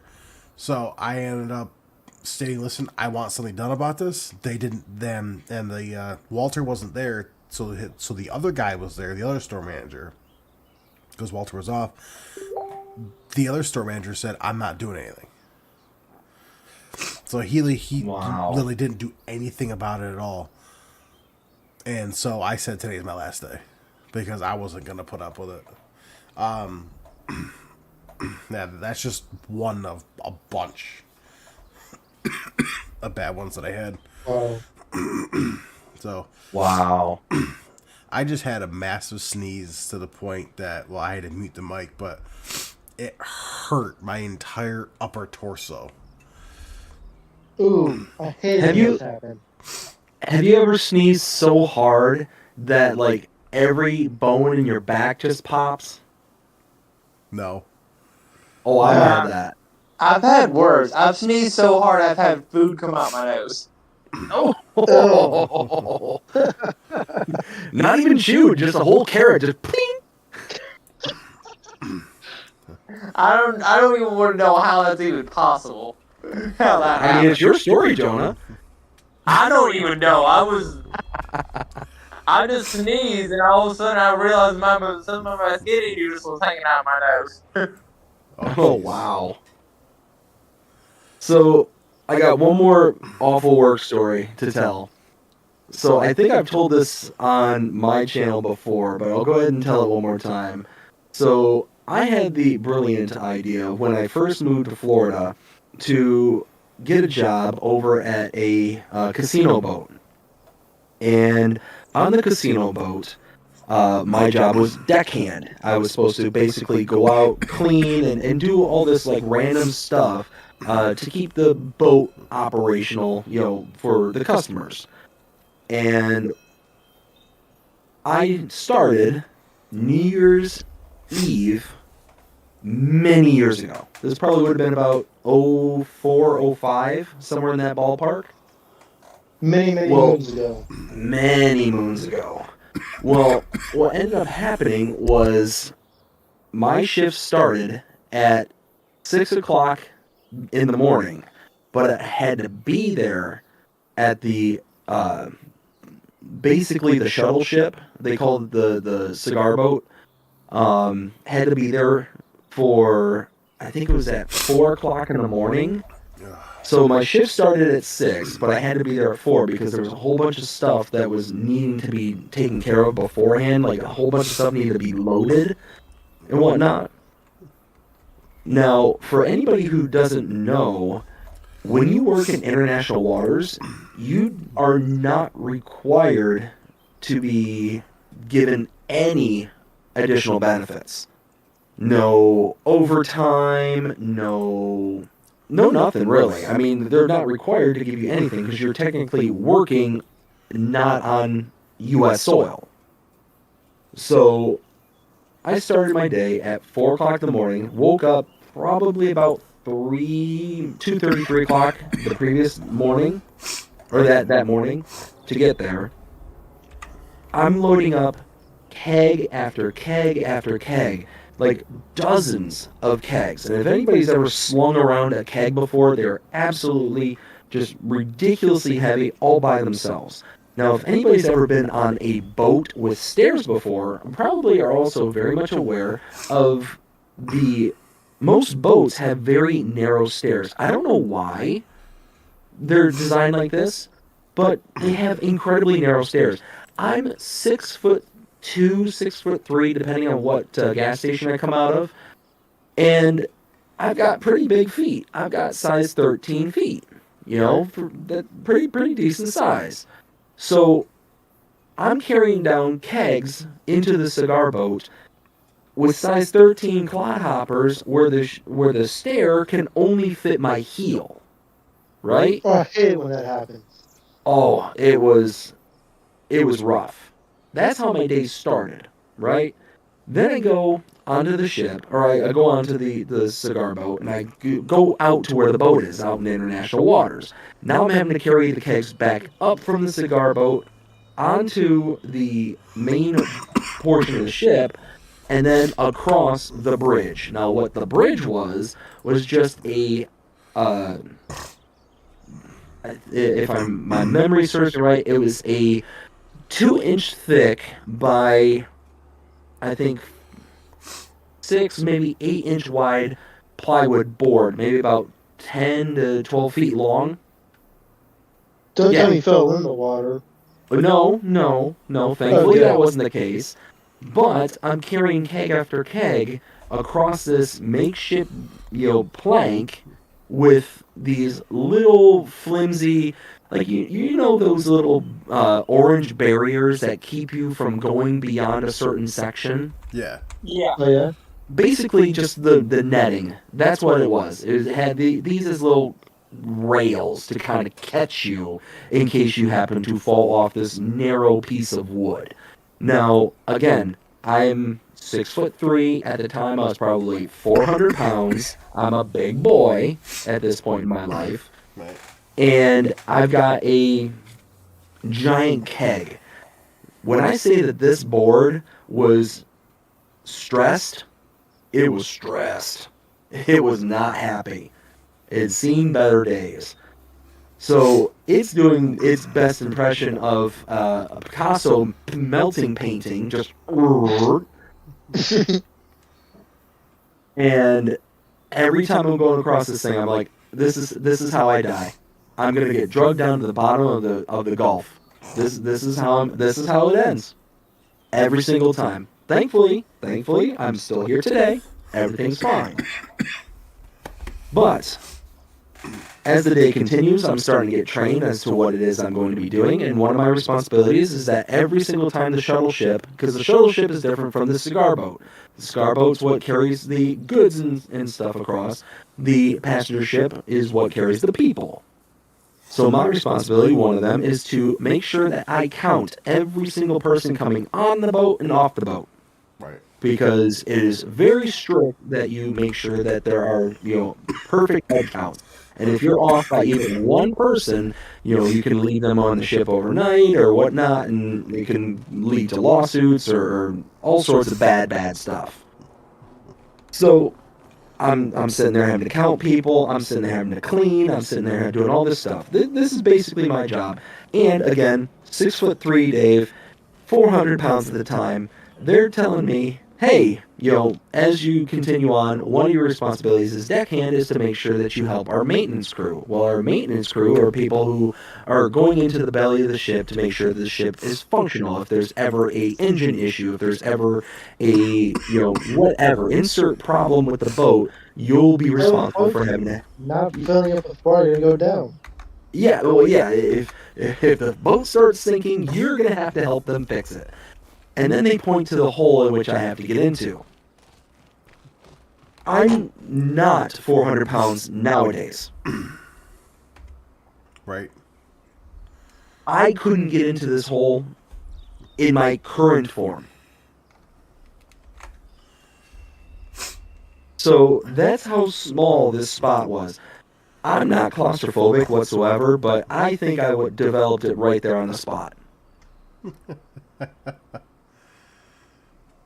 And they're sitting there, it's like, yeah, you're going to have to be able to get in there. And I'm like, are you blind? Do you not see what is before you? Kind of thing. You bumping your head on the ceiling? No, when I say that there's a hole that you have to crawl through, and the hole I wouldn't have been able to fit through in my current state. And I'm not 400 pounds now. I'm significantly smaller than what I was many years ago. Because So, I'm about 6 foot and 215. Not fat, just tall. With a healthy appetite. yeah. Well, and I'm still 6'3", but I'm not 400 pounds. And yeah, I still wouldn't have been able to fit in that hole right this second. It's that small. Like I met the engineer who actually would go into the engine bay to make the repairs or whatnot, and he was a tiny, tiny dude. I'm like, if I stood next to him, he probably came up to like below shoulder height. Like he was very small, very compact kind of person. So it's like, Not me. like how do you expect me to be able to get there? I can hand him stuff, I can throw things at him.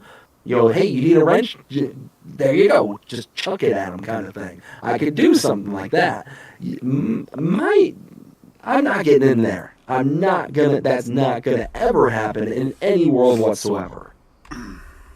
So I the can't day get goes in on. there, but I can't get out.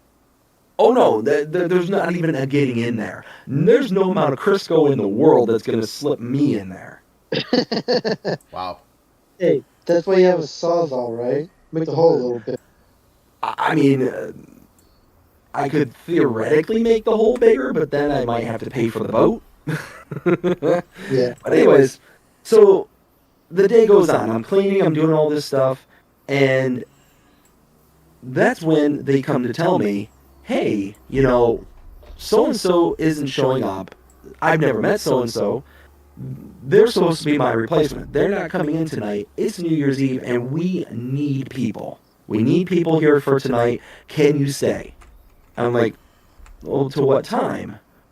And it's like, my shift was supposed to end, like I said, I got there at 4 o'clock. My shift technically started at 6, and I was supposed to leave at, like, I think 2-ish in the afternoon. Like, oh, well, you know, we just need you until, you know, after our midnight shift. Like, come again? Midnight. And it's like, yeah, this is New Year's. We need people here, kind of thing. So I'm like, okay, so how late are you talking? And it's like, oh, well, we stay open on New Year's until 2 o'clock. It's like, so wait, you don't need me to be here until midnight? You need me here until 2? He's like, yeah, we need you here until 2.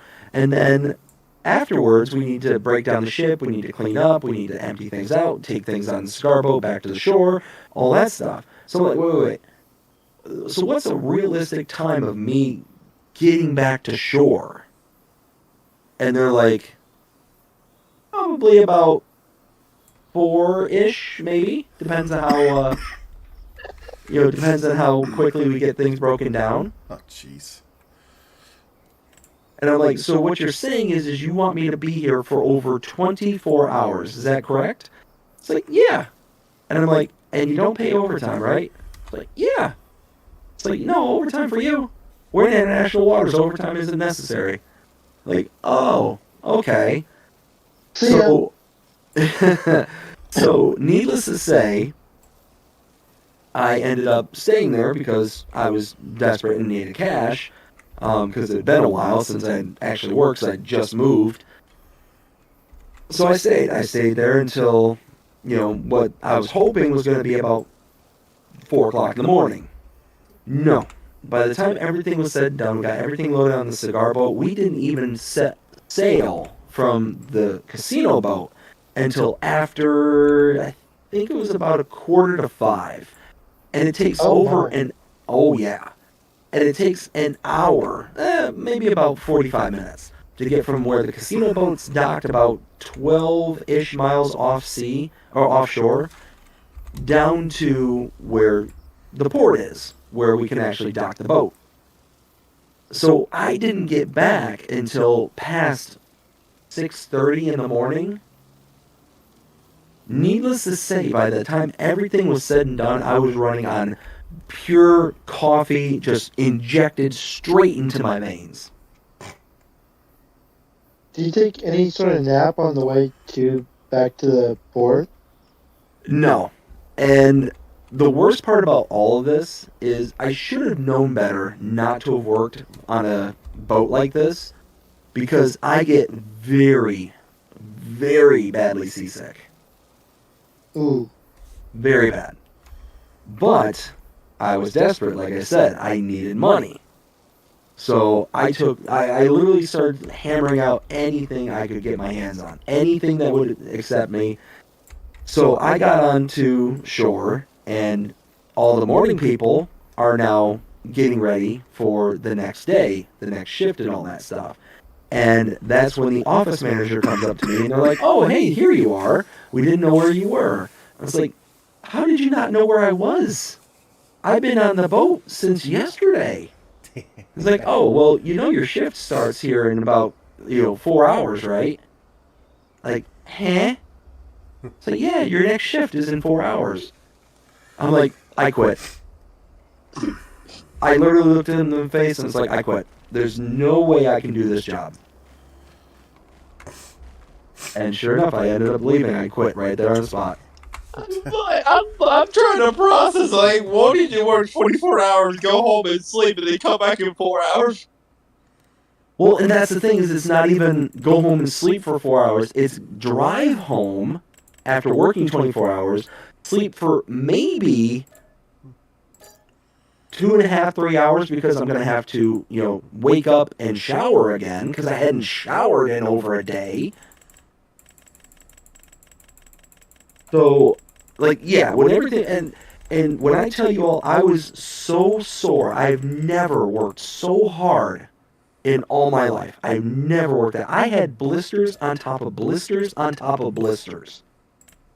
It was nuts. I was, by the end of everything, I was sitting there limping around, trying to just make my way from place to place, kind of thing. Excuse me. I've never experienced anything like that. And then, when everything was all said and done, about 2 weeks later, I got my paycheck. Yeah. Oh boy.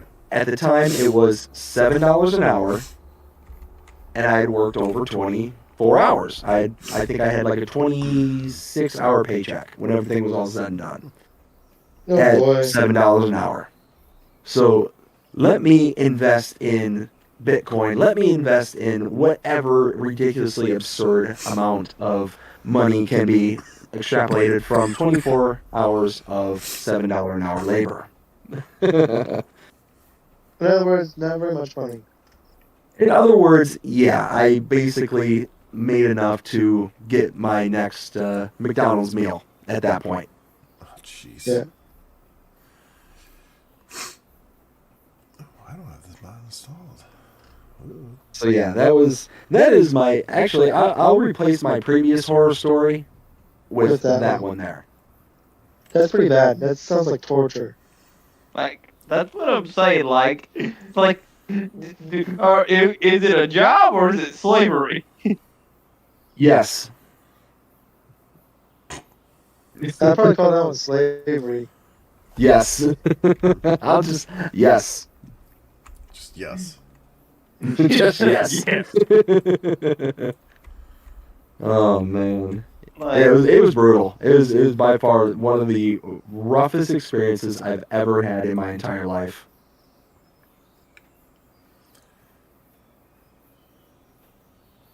I mean, that's pretty rough. Yeah. Yeah. Like, It was. just go ahead and sink the ship and like just say just sink the ship already, right? But I will say they were nice enough to comp me at lunch. Oh. Oh, I know, right?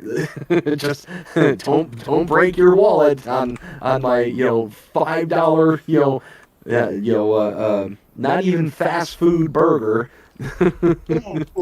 Oh, at least you work did that. One day my work didn't allow me to take lunch. Oh wow. Yeah, I did a 9-hour shift without lunch Oof. or breaks.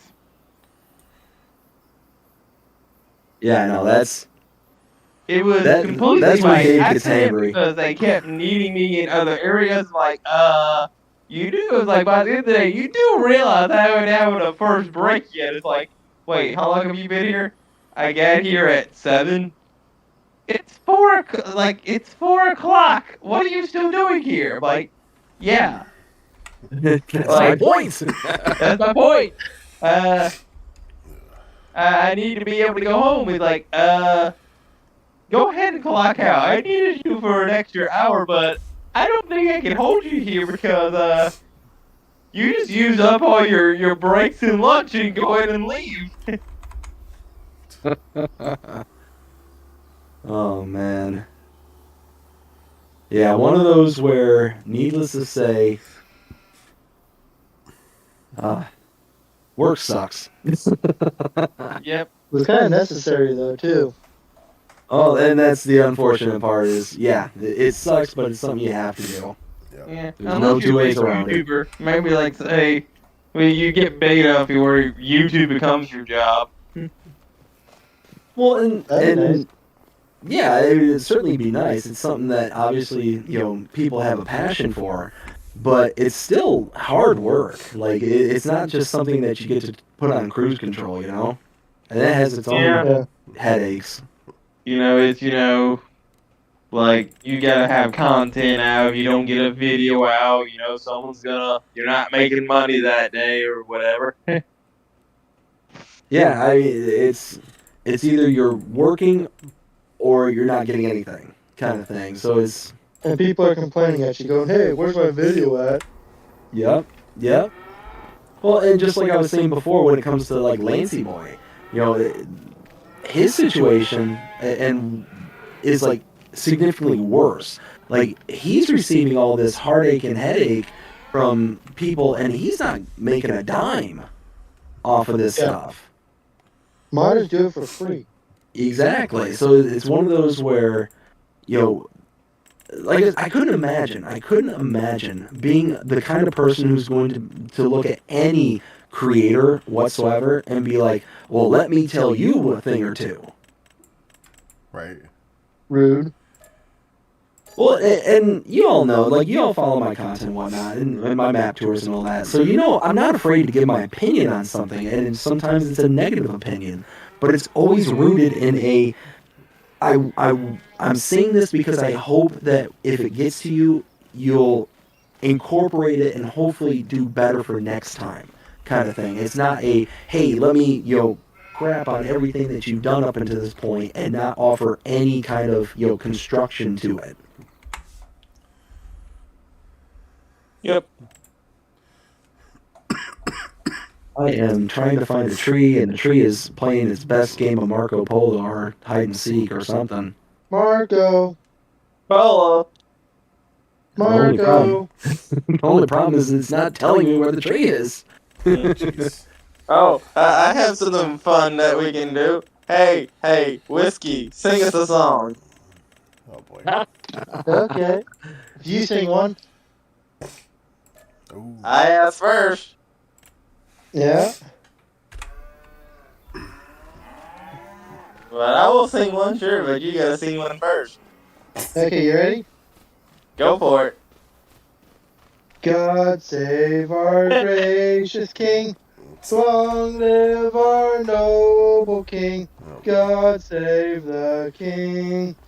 Send him victorious, happy and glorious, long to reign over us. God save the King. There you go. Your turn. Oh dear. Do you know any other song besides that one? That's what you sing every single time. It's nice sneaky. Let's see. We don't want BBD to get copyrighted. No, let's not do that. Silent parts, deadly farts, always come, not for long. Oh my goodness. Oh. Okay, Will. Your No. turn. Will, if you do one when you get 1,000 subscribers, I'll donate $100 to you.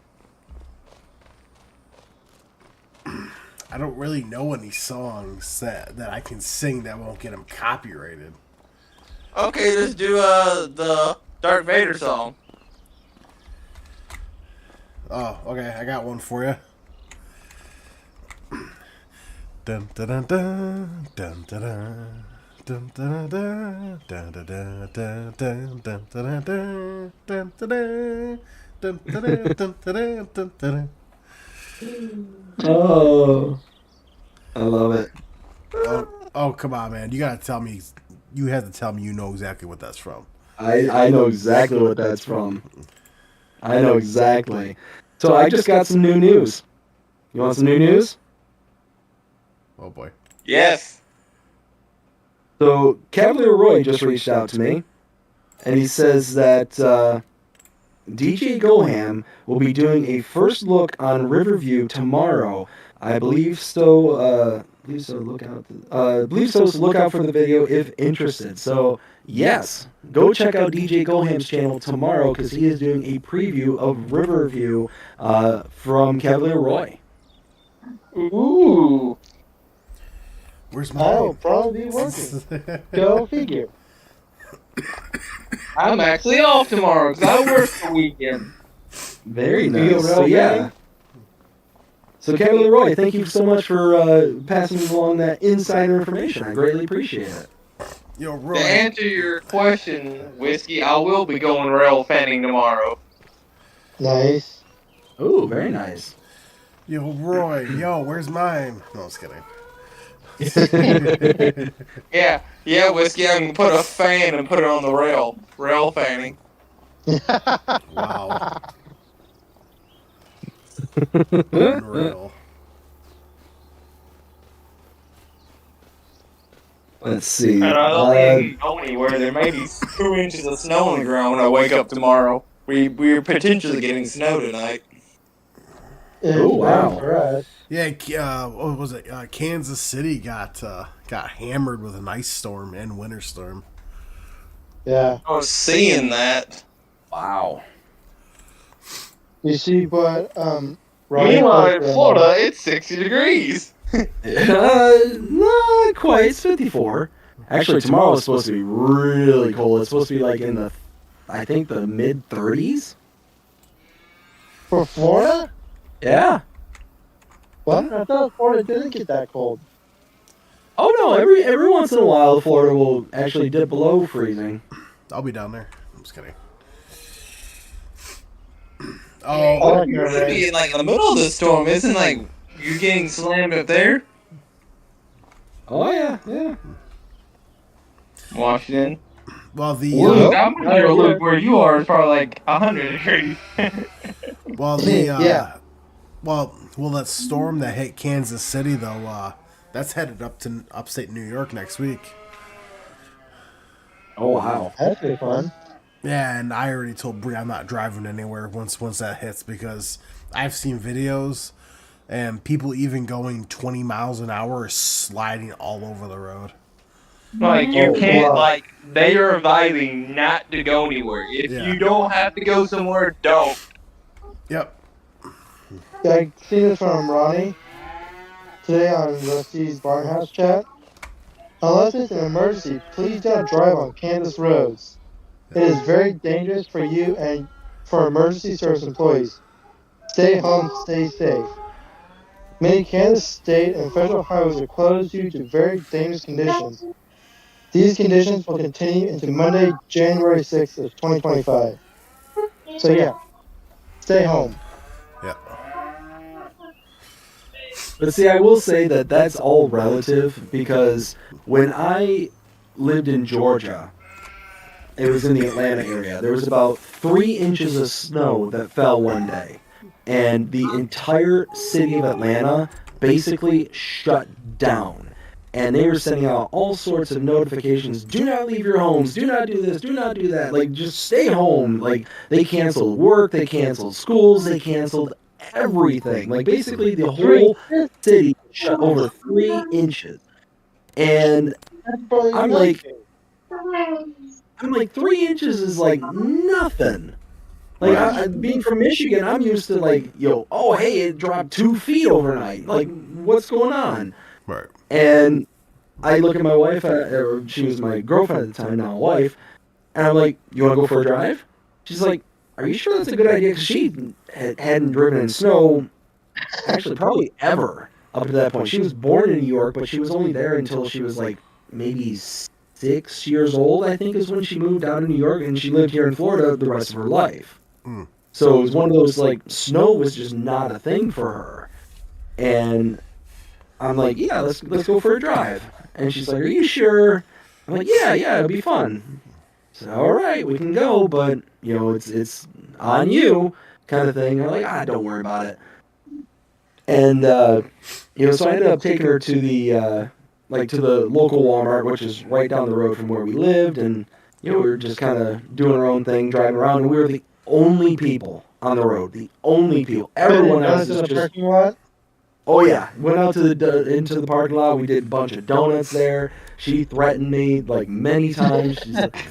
She's like, if you end up hurting me, my dad's gonna hurt you. Now substitute hurt with a more strongly worded word, and you be spot on. Just a K? Yeah. Just gotta keep it YouTube friendly. Oh yeah. Well, I think I said a K instead of the actual word. Exactly. So yeah, needless to say, it was a load of fun. It was an absolute load of fun.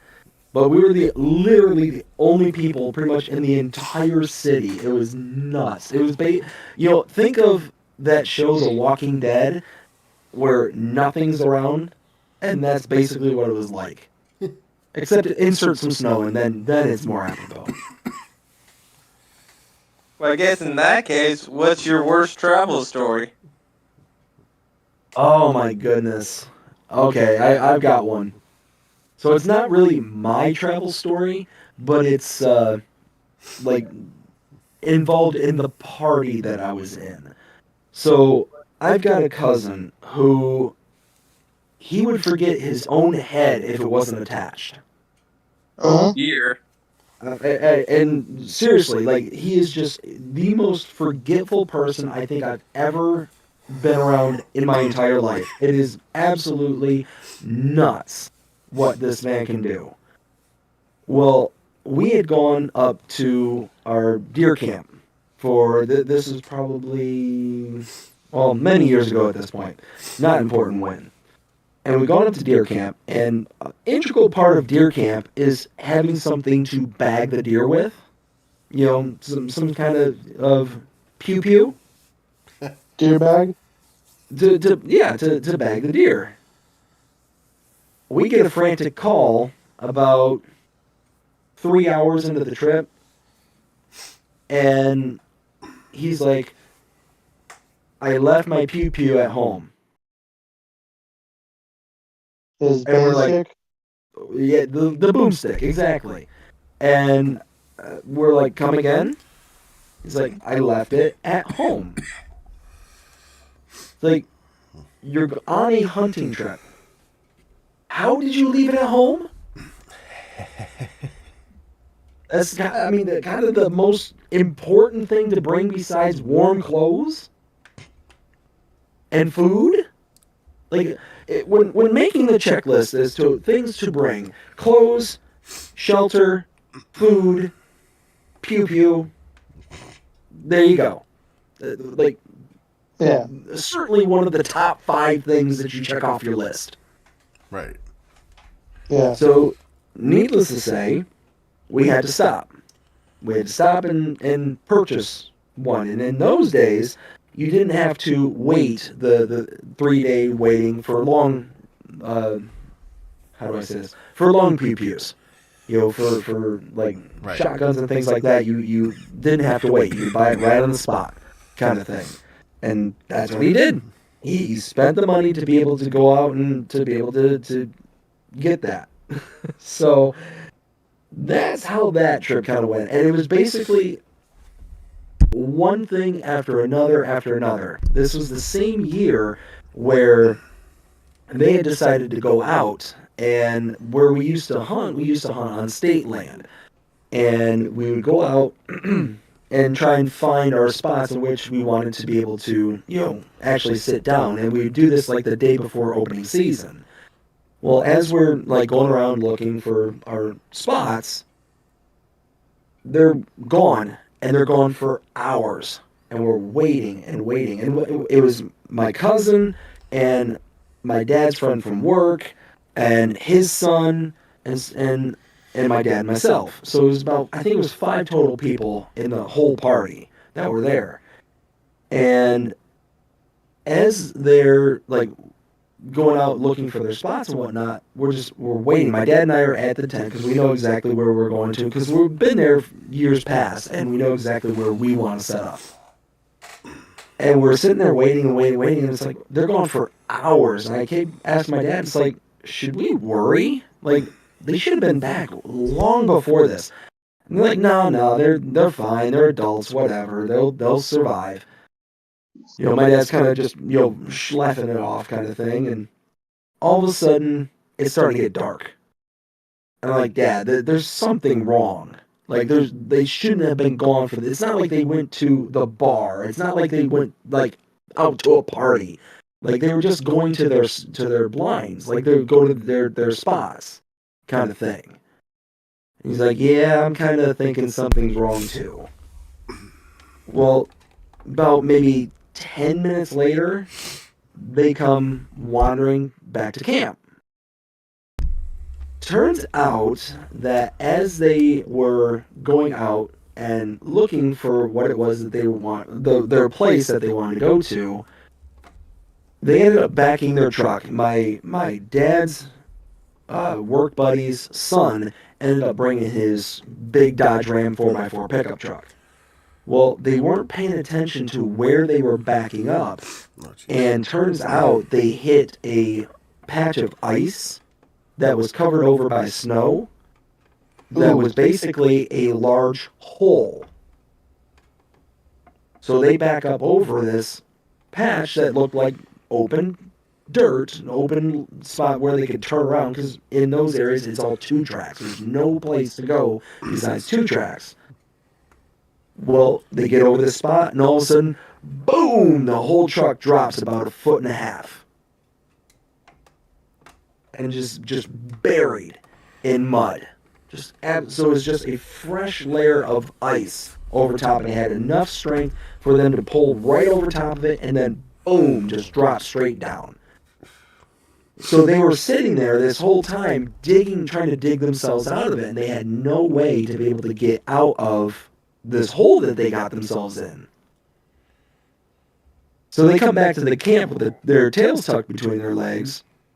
They're like, we don't know what to do. The truck is stuck and is beyond stuck. And there's, like, you're not allowed to call a tow truck out there because you're technically not even supposed to have a vehicle out on this particular spot of land.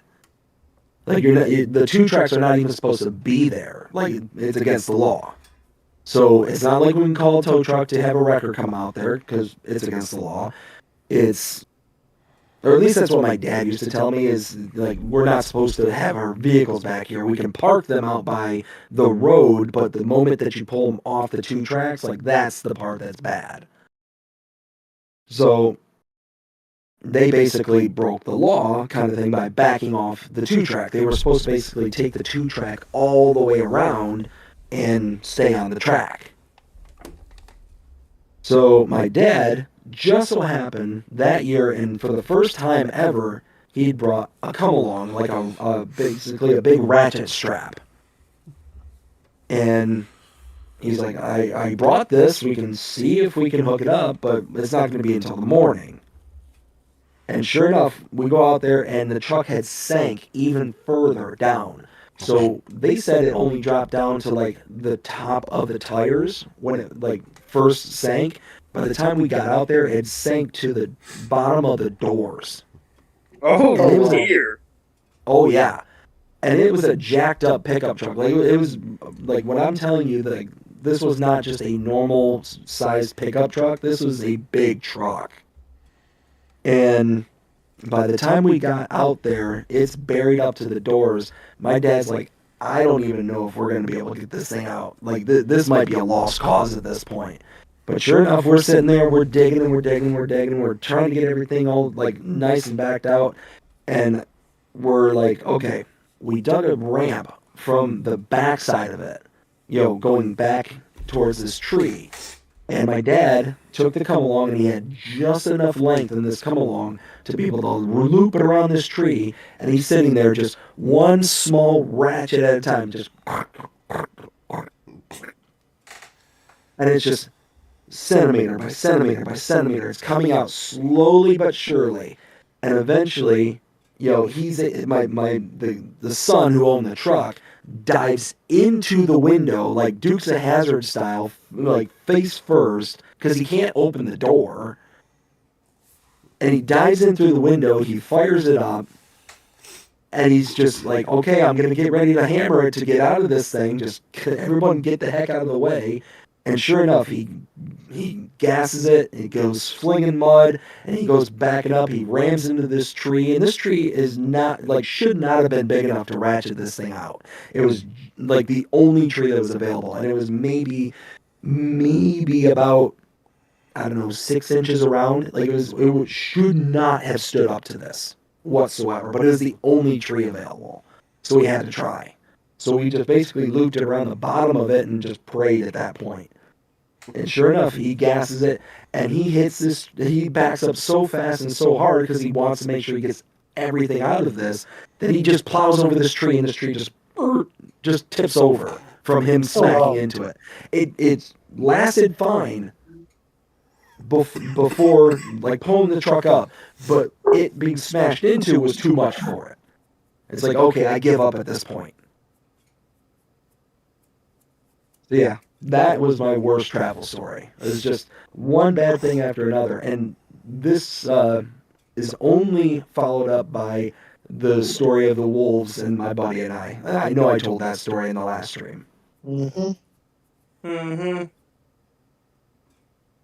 What about you all? What's your worst travel story? Let's see, mine,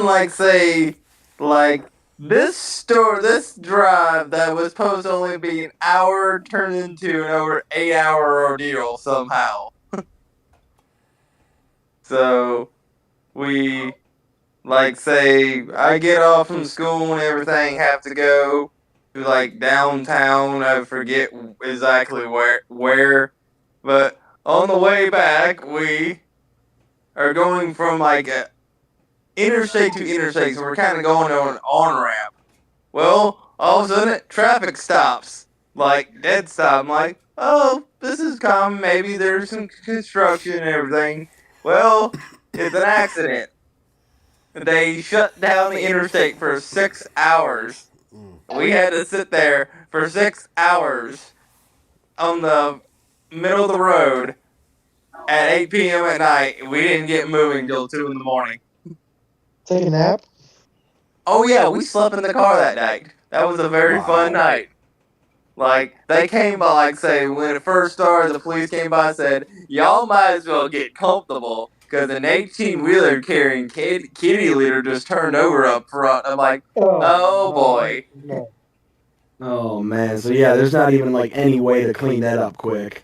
Nope, they had to get out there. It's like, well, so they were considering, since we were on the on-ramp between the interstates to kind of maybe send us backwards, they said that would be too dangerous since they were just already redirecting traffic, go around it. So us and 50 other vehicles and some semi-trucks just gotta sit there and do nothing for 6 hours.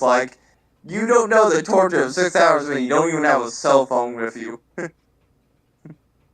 Wow. Yeah. Sitting there, I'm like, well, the radio gets kind of boring after a while, and just sitting there trying to talk to your dad for 6 hours in the car when it's only supposed to be an hour. Yeah, it gets old too, and not to mention, where do you use the bathroom at? Every once in a while. Yeah, not to mention, where do you use the bathroom at? off the side of the road. Yeah, just walk into the Just woods on the side of the walking road. behind a support beam for the bridge is not very fun. Hopefully you only have to go number 1, not number 2.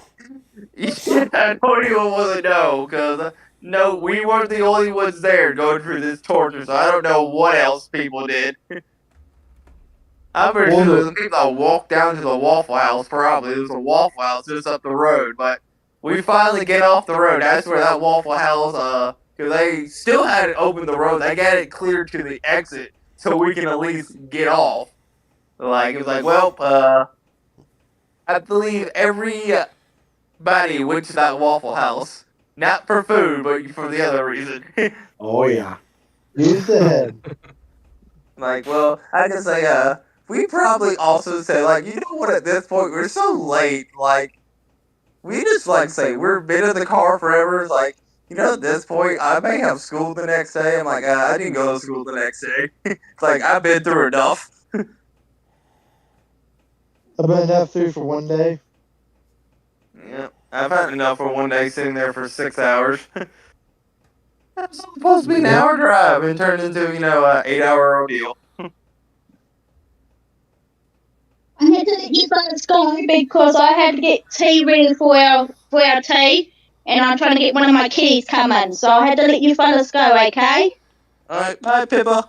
Alright, bye. See Hey, ya. Pippa, you take care. See ya. I will. Yeah, have a good one. And Will T, please get well soon. Thank you. You're welcome. What about you, Will? What's your worst travel story? Ugh. I don't know. There's a whole bunch of them, which is kind of saddening to say, but Going into New York City, probably. no, actually no. All right, how about this Your one? everyday commute? So I was coming back from Pennsylvania, right? And this was when at this point I was with my ex. So it was myself, a friend, and my brother. So we're driving up in my truck, my old truck that I had, back from Pennsylvania, and I only stopped once, and that was just to get gas. So I didn't stop to stretch or nothing like that because I just wanted to get home. So we're driving, and then we hit Geneseo, which is about 45 minutes from my house. Oh, man. I'm trying to focus on where I'm going because Geneseo can be especially the road that we were on was a very busy road. And so I came up to a turn point that I was going to turn left. And so it was a yield. There was no stoplight, no stop sign, no nothing. It was a yield on the one street. So you had the main street that I was on, and then you had the yield for the other one because you could either make a left or there was a right turning lane that veered off, both with yields. So I'm sitting there waiting for traffic, and then out of the blue, right as I'm starting to go, I hear my brother Dave say, "Gun it, gun it, gun it." Like go, go, go, go. And then I hear our friend say, "No, wait, don't go." At this point, my foot's already on the pedal, and I'm already halfway into the intersection, turning left onto the street. And I look over, and this guy on a motorcycle started to slow down and then jumped off his bike, and the bike went underneath my truck. Oh. Oh wow. Oh, dear. Now, I know I took responsibility for that 100%. My brother Dave said that he shouldn't have said go, go, go, go, go. And I yelled at Dave and our friend Brian, that was his name, Brian.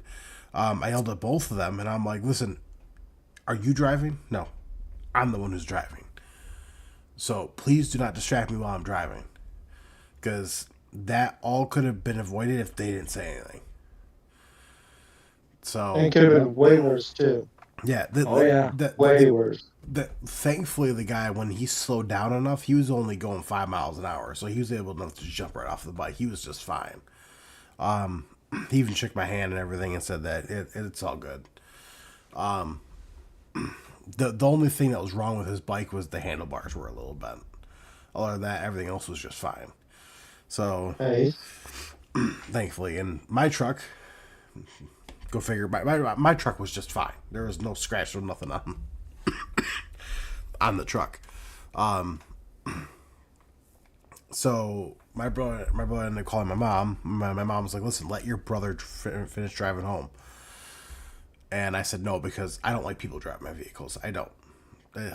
I'm very pet peeve about that. I do not like people driving my vehicles. I ended up letting him drive. We made it into Batavia, and at this point, it started snowing. Oh man. And my brother, go figure, is one of those know-it-alls. Oh, I know what I'm doing. Don't tell me what to do. I know everything. Blah, blah. And he claims he knows how to drive in the snow. So he's like, he plops my truck in 4-wheel drive. I told him don't, and he said why. And I was like, why? Because you're not supposed to drive over 10 miles an hour with 4-wheel drive on. Yeah. Well, it's designed to have 4-wheel drive all the time. Yeah, so he kept it on after I told him to take it off. And then as we're coming up to an intersection, I'm like, Dave, it just turned yellow. You might want to slow down a little bit. He goes, oh no, I'll make it. He guns it. I shouldn't really use that word, but he went for it. And he ends up almost spinning out at the at an intersection in Batavia. And there was a semi truck that was coming that couldn't slow down. Uh-oh. Oh man. I see where this is going. If it wasn't for my fast reflexes on my truck, because I know exactly how my truck worked, I plopped that thing right into reverse the second he put his foot on the brake, and I said floor it backwards. So he ended up pushing on the gas pedal just in the nick of time, because if we didn't move, not even in the slightest, I don't know if I would even be here right now. Oh wow. And I called my mom and I said, he's no longer driving my truck. And I'm like, no one is ever driving my truck. So I ended up getting back in there. We ended up stopping at Tim Hortons so I can get it. So I grabbed a cup of coffee, and he was shaking, like unbelievably shaking, because we almost got railed by a semi, and the semi was like drifting almost, like he couldn't even stop. I hate New York for the winter reasons, because people up here during the summertime can't drive to begin with. And Oh man. Same Michigan. And then you have the wintertime, and people are like, oh, it was just a little bit of snow. Yeah, that little bit of snow can cause harm to somebody. Mm-hmm. Yep. And like, people are always like honking at me when I'm driving, or some dude in a truck the other day actually sped by me. He gave me the middle finger. I'll say it that way.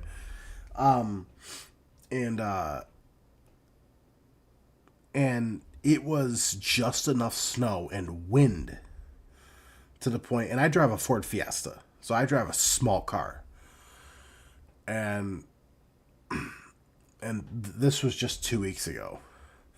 I'm driving, and this guy passes me, does all that. Not even a quarter mile up the road.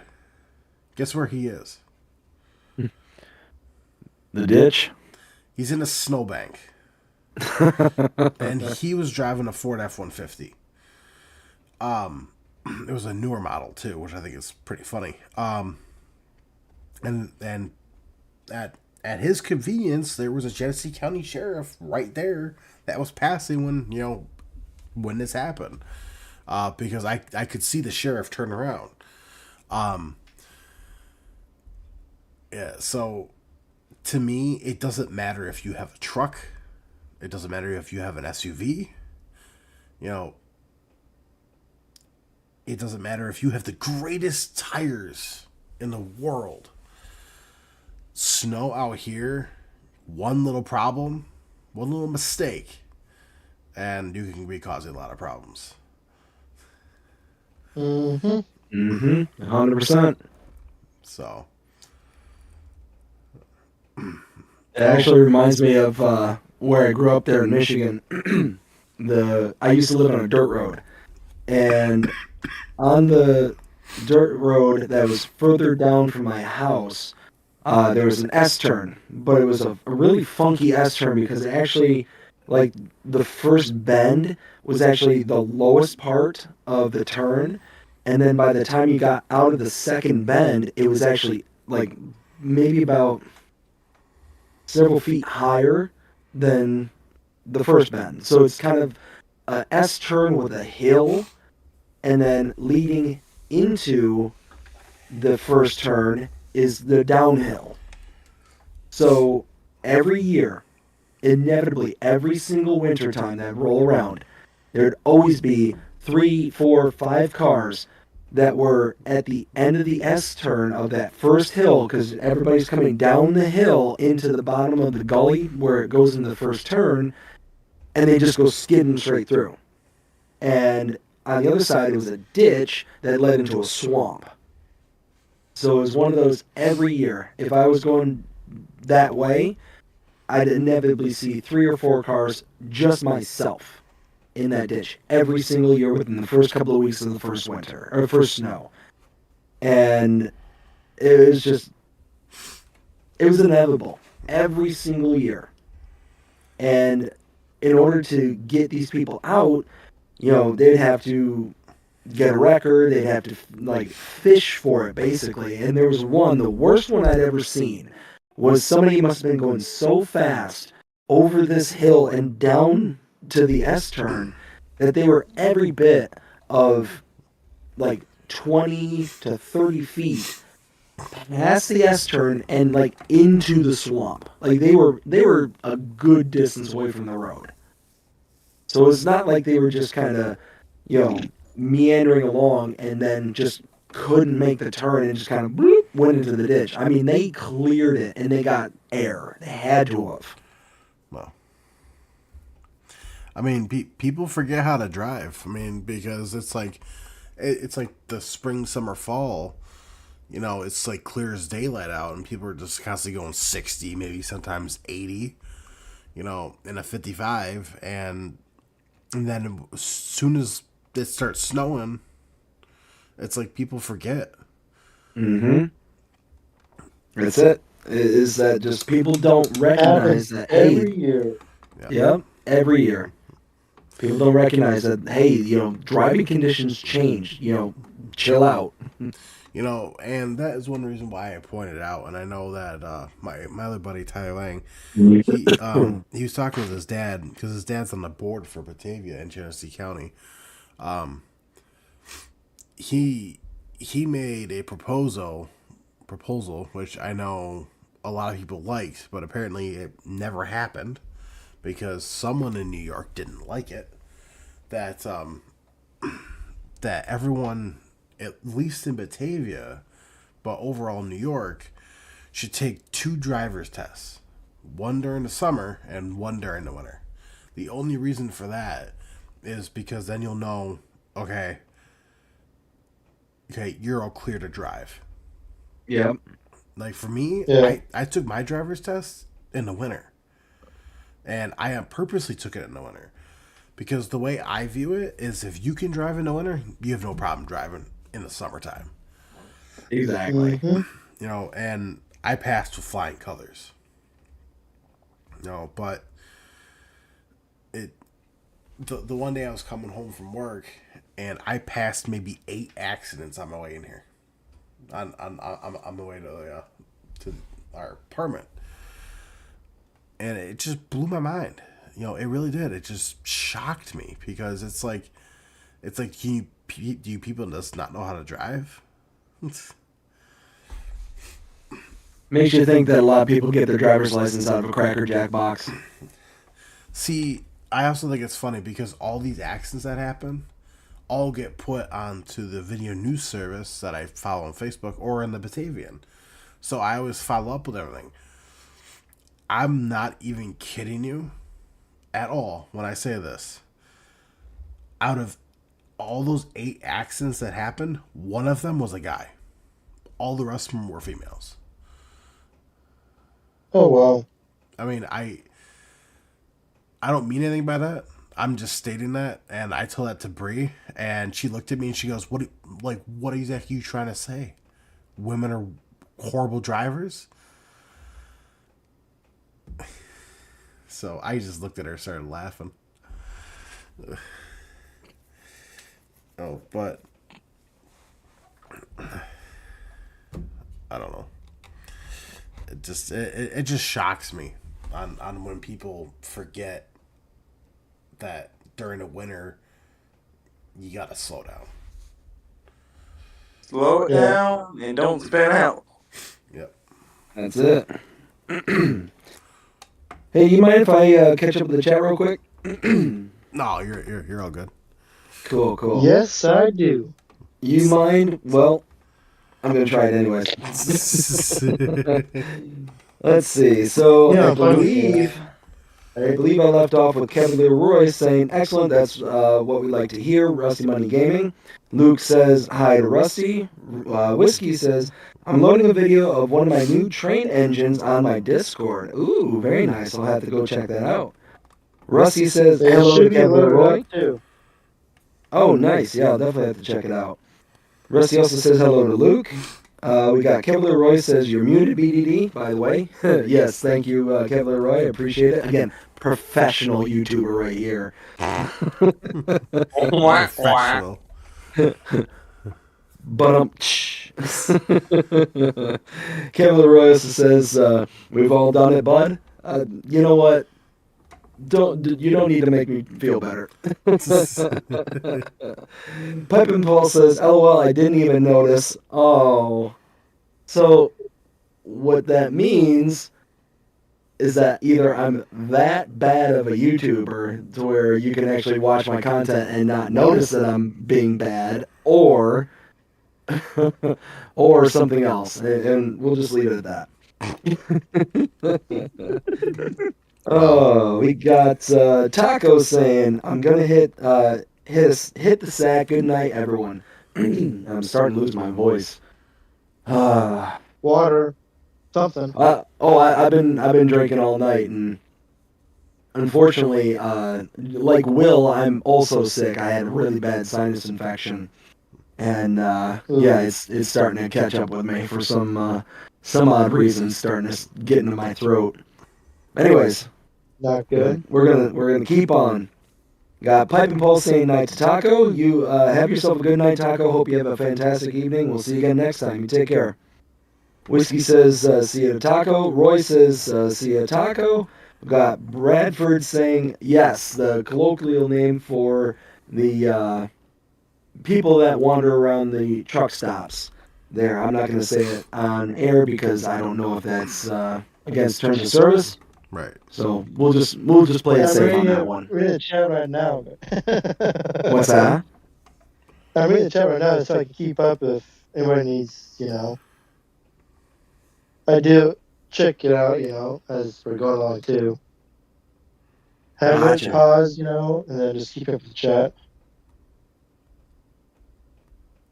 Do my job on here, Gotcha.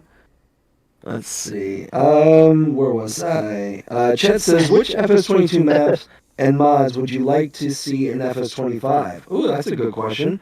Will, let's have you start that one. Oh, for me,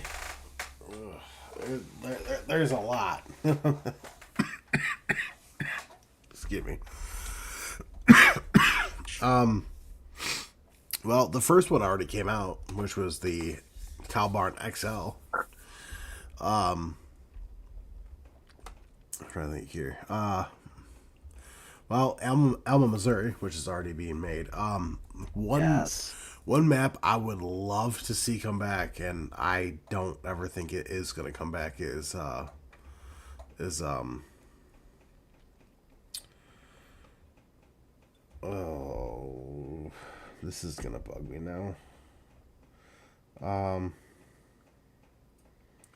Lone Oak.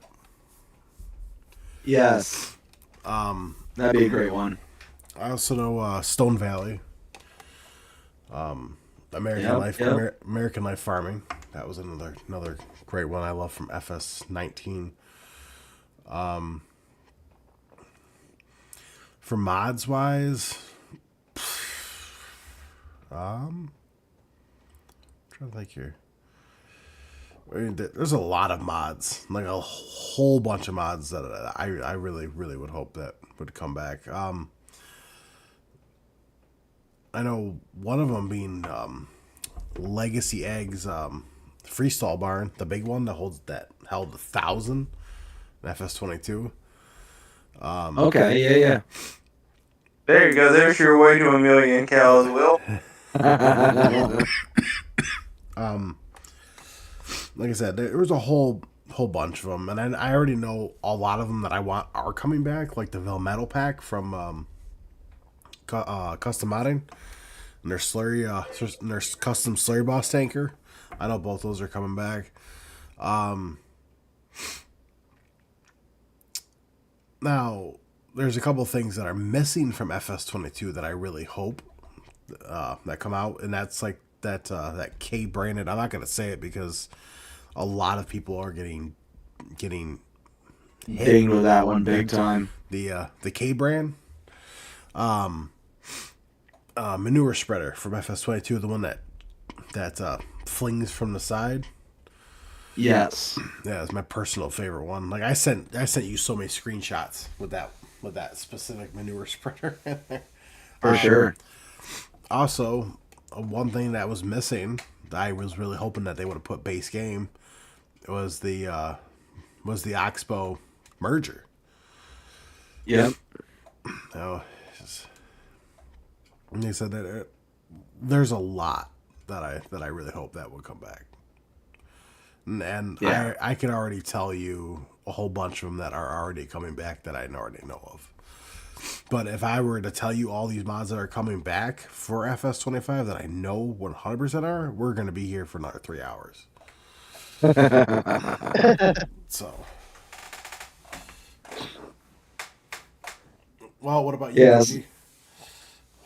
So, obviously Colson Farm, Alma, Missouri, like those are obvious. One that I'm looking forward to, and this is not me like kissing up because he was here earlier, may still be in the background, but Cavalier Roy was talking about Riverview. I'm looking forward to that one.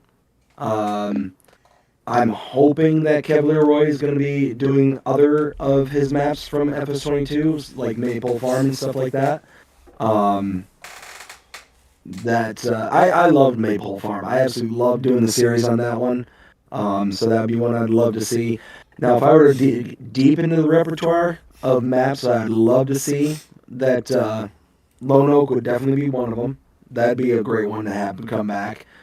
But one that I personally would really love to see, which I highly doubt we'll ever see ever again. But, I mean, who knows? It might happen, it might not. Spectacle Island. I loved Spectacle Island. That was one of my favorite maps, and I think that with everything that's happening here on FS25, I think that it could be so good for FS25. Especially if we got some of the key features that FS19 had. Having it here for FS25 would be amazing. Has anybody in call actually done Spectacle Island at any point? No. Nope. Oh, good. So let me explain this just real quick. So on Spectacle Island, hey, there's people crossing. It was a map made by Alien Jim for FS19, and it had a ton of really amazing features. So one of the features that it had that no other map had ever, period. This is the first time, and I honestly think that Giants may have taken inspiration from him. He made a boat that you could basically control, and it would go around in the water and whatnot. And so you had two of them. One was a barge that you could load logs and stuff like that, and you could then take it to a port that was only accessible by the water, and the water was deep enough to where your tractors would sink in it, but wasn't deep enough to sink the boats, because essentially the boat was just a vehicle, a modded vehicle, like with invisible tires, right? That's basically all he did. So you would load everything from the shore onto the boat and then take it out to the sell points that were only accessible via these boats. Well, then also on the map is basically your starting farm. Your starting farm was one of the most unique starting farms because it required you to actually build up the starting farm and to make it pristine again. So basically think of this old broken down farm. And what you would do is you go around the farm and you'd cut down these very specific trees. These trees were marked by a piece of red tape around the trunk of the tree. And as you cut them down, it would trigger a certain cut from the farm, and it basically repair the farm little by little as you built it back up, kind of thing. So let's say you cut down a tree and your farmhouse that was kind of boarded up with lumber and all this stuff, all of a sudden you cut down the tree and all the lumber that was covering the windows, that was covering the doors and all that would just clear up. You cut down another tree, it would freshly paint the house and make it look pristine. And then you can go inside the house after everything was all said and done. There was a bunch of scrap and metal that was laying around the farm. You cut down another tree to pick up all the metal and all that stuff.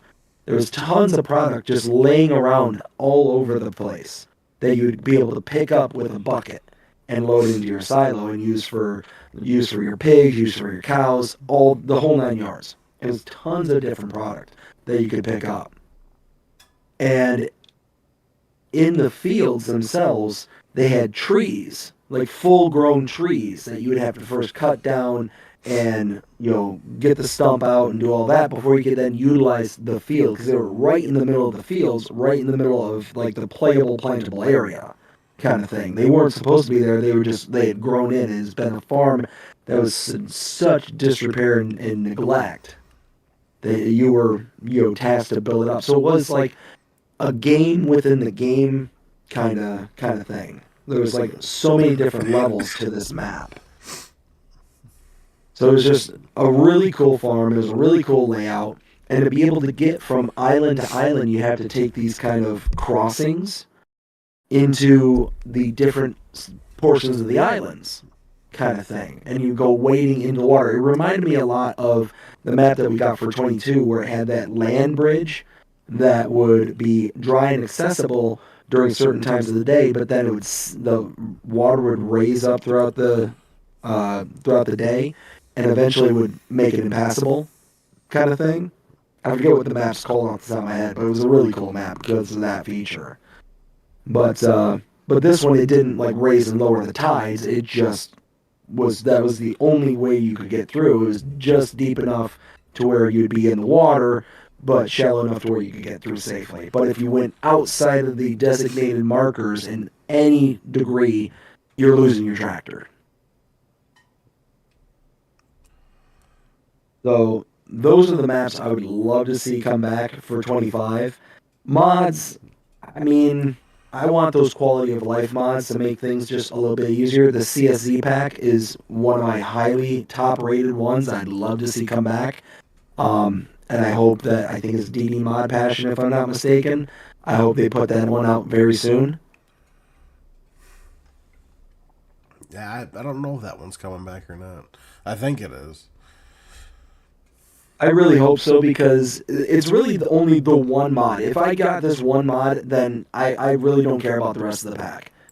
But the big bag lifter, that's the one I want. The one with the straps that you could attach to your bags. Right. It makes things so convenient, so easy to use.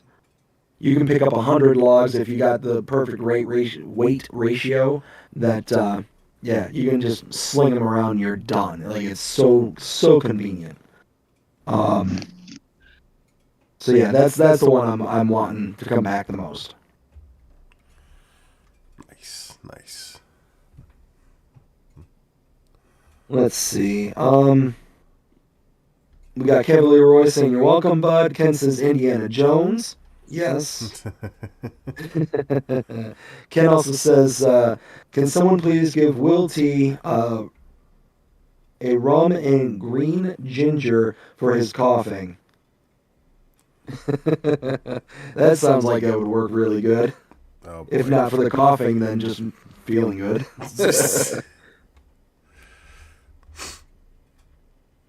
Let's see. Jonah says, "You sound tired. You should go." Oh, go to Brad. Oh, jeez. Jonah. Brad. I like that joke. Go to Whiskey Brad. says, "LOL to Jonah." That's a good one. I like that one. Yeah, how about pulling a prank and stealing their bed and putting a piece of bread there? Oh, that would be good. And just leave a note in the car. You look tired, go to bread.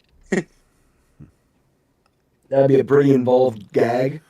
Go to Because Brad. you'd have to like disassemble the bed, get it out of the room, and like do all that stuff. But oh, that would be hilarious. And they just walk into the room and just have one slice of bread just boop right there in the middle of the room where their bed used to be. And then the quest is they gotta go find their bed now. What was that movie? Oh, The Hangover. The Hangover, where the bed was on like the roof. Oh, jeez. Yeah, it's been a while since I've seen those movies. I've seen them, but it's been a while. It's been a long, Kind of like long The time. Office, where what was that episode? Was it Jim moved Dwight's desk 1 inch at a time or something? Oh yeah, that's right. Oh man, that was hilarious. So Will, I don't think you've seen The Office, and Jonah, have you seen The Office? No, I A haven't. few times here and there, yes. But you haven't like actually like seen the series. No. Bree has Okay, it. She so loves at it. least you're familiar with it. What's that, Will? Said Bree's seen it and she loves it. Dude, Will, That's I'm telling you, hilarious. check it out, man. Like, I'm not a huge like Steve Carell fan whatsoever. That one is probably, in my opinion, one of his best works. Like, one of his best. He plays the character amazingly. John Krasinski did an amazing job. I mean, really, everyone played their roles amazingly. It's hilarious. But I got good news for you today. We gotta go home. Huh? It's from one of the scenes in there. yeah, wasn't that Michael? He goes Yeah. first scenes. We get to go home, but then he like throws it off on. Like he changes it right at the last second. So, anyways, It's So I got- hilarious. it is hilarious. I'll give you a quick breakdown of the show. So, Steve Carell plays Michael Scott. Michael Scott is like the boss of this paper company, and what he's like the most oblivious man in the world, even more oblivious than I can be, and like he has no social cues whatsoever. He doesn't understand social situations, and he's one of those kind of people who just wants to be loved. Like that's really all he wants, is he just wants to be loved. You know, wants friends, and he wants like people to like really be there for him, kind of thing. But he's the boss of the office, so he's in this very weird situation where he wants to be loved. Wait a second. What? The Office returns 10 new episodes in November of 2024. Really? Yeah. 2024. That was last year. That's weird. I'm gonna have to look that up. But anyways, so Michael, he just wants to be loved, but he's the boss, so he's in this weird situation where nobody wants to be around him, kind of thing. You know, because he's the boss. He doesn't want people to want to associate with the boss. John Krasinski plays just a paper salesman kind of thing, but he's like the kind of good-looking slacker of the office, to where he's there and he does his job only just kind of thing. Dwight is played by Rainn Wilson, and Dwight is like this real stick in the mud kind of character, but he's like very like straight-laced, very like no nonsense kind of character kind of thing. And John Krasinski's character is his basic motivation is to just sit there and torture Dwight in any way he possibly can, because Dwight is just such a stick in the mud. He's just one of those kind of people that you just love to hate almost. Like, he's just so unlikable that you just want to see them kind of not suffer, but just be the butt of the joke kind of thing. So John Krasinski's always playing this practical. Oh, he's really good. Plays the character really well. But John Krasinski just goes out of his way to do all these types of pranks. Like the opening show, like the very first episode, is John Krasinski's character puts Dwight's character, like the character Dwight, his stapler inside of a thing of Jell-O. Oh man. That's like the very first thing that he gets. So he's looking at his desk, and all of a sudden he opens it up his drawer, and he's like, gosh darn it! And he slams this big old thing of Jell-O, and he's like, Michael, you put my stapler in Jell-O again. It's just like that kind of like running kind of gag that goes on from there. But Michael Scott, like I said, he's very oblivious, so he gets himself into a lot of trouble because of how oblivious he is. Like, again, he's somebody who has no social cues whatsoever. So he'll sit there and, unknowingly will say something that's, very, like, I don't want to say racist, but racial. And like, he's just so oblivious to what he's saying that he's not trying to be mean or rude about it, but it's just like kind of just comes out. Like I said, just oblivious. Then there's Stanley, who's like the resident grump, who just is there to be there and he doesn't want to be there, so he's always grumpy, he's always very short-tempered kind of thing. But he's just like lazy. He's always taking naps in the office and whatnot, and so on and so forth. There's all these like tangential characters and whatnot, and it's just an absolutely hilarious show. Like, I know a lot of people are like, oh, well, I can't watch it because I work in an office and it just hits too close up. No. Watch it. It's hilarious. It is one of the funniest shows. And one episode in particular is just so... How do I want to say it? It's so bad that I don't even think they can show it on modern TV anymore.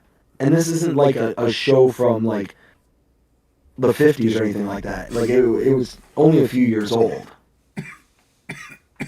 Oh, jeez. It's hilarious. It's just absolutely hilarious. I'll definitely have to check it out. You should. Alright, guys. Well, it is almost 1 o'clock in the morning for me here. It's 12:50. Well, it's almost 10 o'clock for me. Well, this has been a lot of news. A lot of mods were just announced, right? So, Oh my goodness. yeah, it's Monday. We'll see where the mods at. Oh, I mean, I won't know until like 9, 10 o'clock, because that's usually when they drop. So. Why are they dropping now? Right? Yeah, Well, well, here's- come on, Giants. It's technically Monday by default. Get in the office already. They should have been in the office at midnight. You are so impatient. Well, here's the thing: is I I'm in Germany. before Christmas.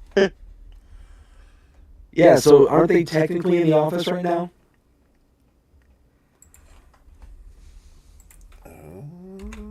Probably. Let's see here.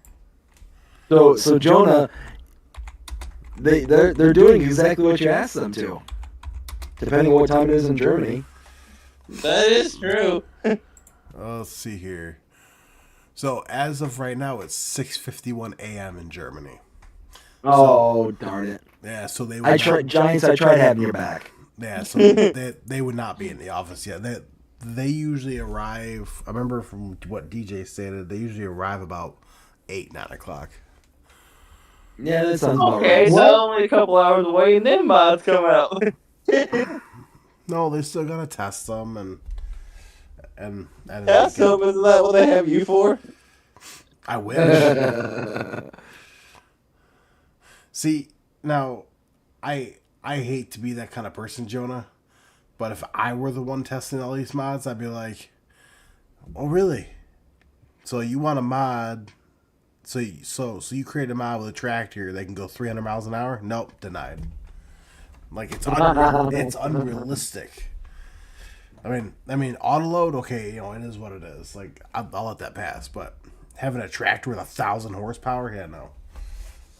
I mean, I will say that I do respect Giants for opening that portion up to where they say that you have to have a realistic and unrealistic version. Mm-hmm.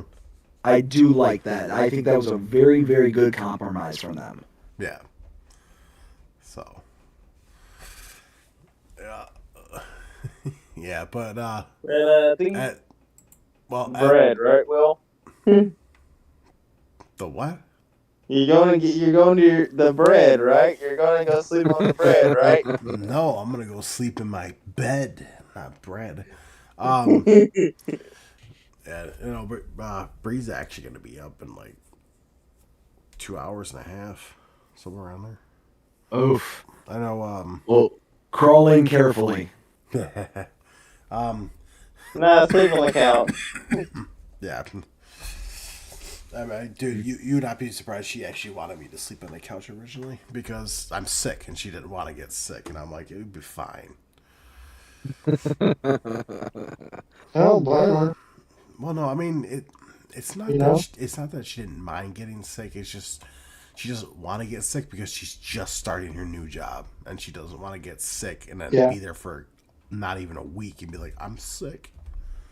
Yeah. No, there's nothing more miserable than being sick and having to go to work, but then being sick, having to go to work, and being new at that job is like, yeah, next level. I can understand that. Yeah, that was me on Saturday. thanks. That was me on Saturday. Like, oh, okay, BD. So you know how like I cough like here and there, right? Yep. For the bigger, the bigger, heavier coughs that you probably would think I'm probably dying, I end up muting the mic for. No, it was way worse on Saturday. It was way worse on Saturday, and I went to work like that. Man, I only worked 6 hours, but because I ended up leaving a little bit early. Why did you work like that? I will tell you why. Because the person called my wife forced me to go to work. She goes, we need the money right now. So guess what? If you can lay here and play your Xbox, you can go to work. Mm-hmm. Even though I can't talk. it was funny because Saturday morning I literally had no voice, so I was texting her everything, and then at 1:45 I finally got my voice back, but it was extremely raspy. But I know when I end up going to work, they didn't have me cash, thankfully. No, the I hate the morning manager, who is actually the GM, so I prefer the afternoon manager, because I actually was able to go home 2 hours early, which was nice. So Nice. Very nice. I mean, it was like a ghost town though. It was like there was nobody there. So Burger King, what do you expect? No one likes the Whopper anymore. well, no, it's on the thruway, and there's like no one on the thruway at this point in time. So Gotcha. so, but I'm gonna go hit the hay. I thought you were going to sleep in your bed. Now you're telling us you go sleep in some hay. Okay. Oh, Jonah. That's Go why on I'm sleeping here. with the cows. You know what? I appreciate the dad jokes, Jonah. Enjoy sleeping with the cows. No thanks. I don't know. Up there in New York, it's got to be in like the 20s, so sleeping with the cows, that's going to be pretty chilly. Right now it's 23 Depends on where the degrees. cows are at. Oh, booyah. I didn't even look at my phone and I guessed that. Yeah, you can forget that. Oh no. Actually, it's actually funny. Straw is actually very warm. Oh, yeah. It's very itchy. You have cows next to it. Yeah, but it's very Hmm. itchy. You got a too. perfect pillow. It is very itchy. So, way back when, in my very first house where I was born in, it was basically a farmhouse. Well, not even basically. It was a farmhouse. It was on my family's farm. It was over 300 acres and all that. And across the street of the main road was the barn. And inside the barn, there was tons of hay and straw that we used to keep in there. Now, it wasn't an active farm. It was just the old family farm that we stayed at. Well, what I used to go and do is I used to cross the street, go into the hayloft, and go up to the second story, and there was so much hay and straw at the bottom that I would pile it all up, and I would go swan dive, like basically think of Jeff Hardy from WWE, do a senton bomb off the second story and into a giant pail of hay, or bale of hay. Yeah, that's what I used to do. It was Bale? so much fun. Well, not bale, but pile of hay. Yeah, it sounds like here at my parents' house growing up. Say that again? So when I lived at my parents, and well, there was a barn there. We were cleaning it all out. There was a bunch of hay like down below, and then there was like we called it a trap door, but you could open it up and just toss a hay bale down to somebody, or a straw bale or whatever. So, but there was always enough hay down there, enough straw that we could literally just jump through the hole and just land there. Oh, it was great, especially being a kid growing up. That pile would be up to the second story. That's how big the pile was. So it was every bit of 8, 9, 10 feet tall. I don't remember how tall it was off the top of my head because this is back. I think we moved when I was 8. I just remember doing this. But there were times where the pile was stacked so tall it'd be up to the second story. So I would just go up to the second story and then just jump down to the first and just like basically go flopping on my back. And there was so much straw that would just completely absorb the fall. You wouldn't feel a thing. It was like you were just jumping onto a cloud. Right. But of course I'd come back home, from across the street, and I would just be covered from head to toe in straw. Used to drive my mom nuts. I know that feeling. All right, guys. I am officially out of here. Alright. Alright, Sleep tight. Don't let the bed back, Wilty. And feel better. Appreciate it. Yeah, Enjoy your nap. Enjoy your sleep on that bed of straw. Yeah, okay. Yeah, you take care there, Will. We'll see you next time, and we'll certainly see you next week. All right, you take care. You too. Bye. See ya. Bye. Searching for greatness in a sea of the dying and shameless. A sea of the hate left that one day I'm gonna make it. And I don't think I'll be fine if I don't break my limitations. Don't try to stop me, I exist to write my own story. I'll make a decision if I want some peace or if I want the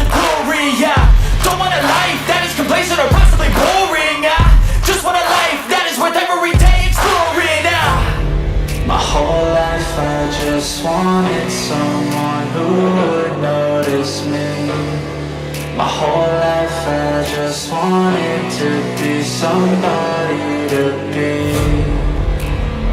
Yeah, I just wanna be great.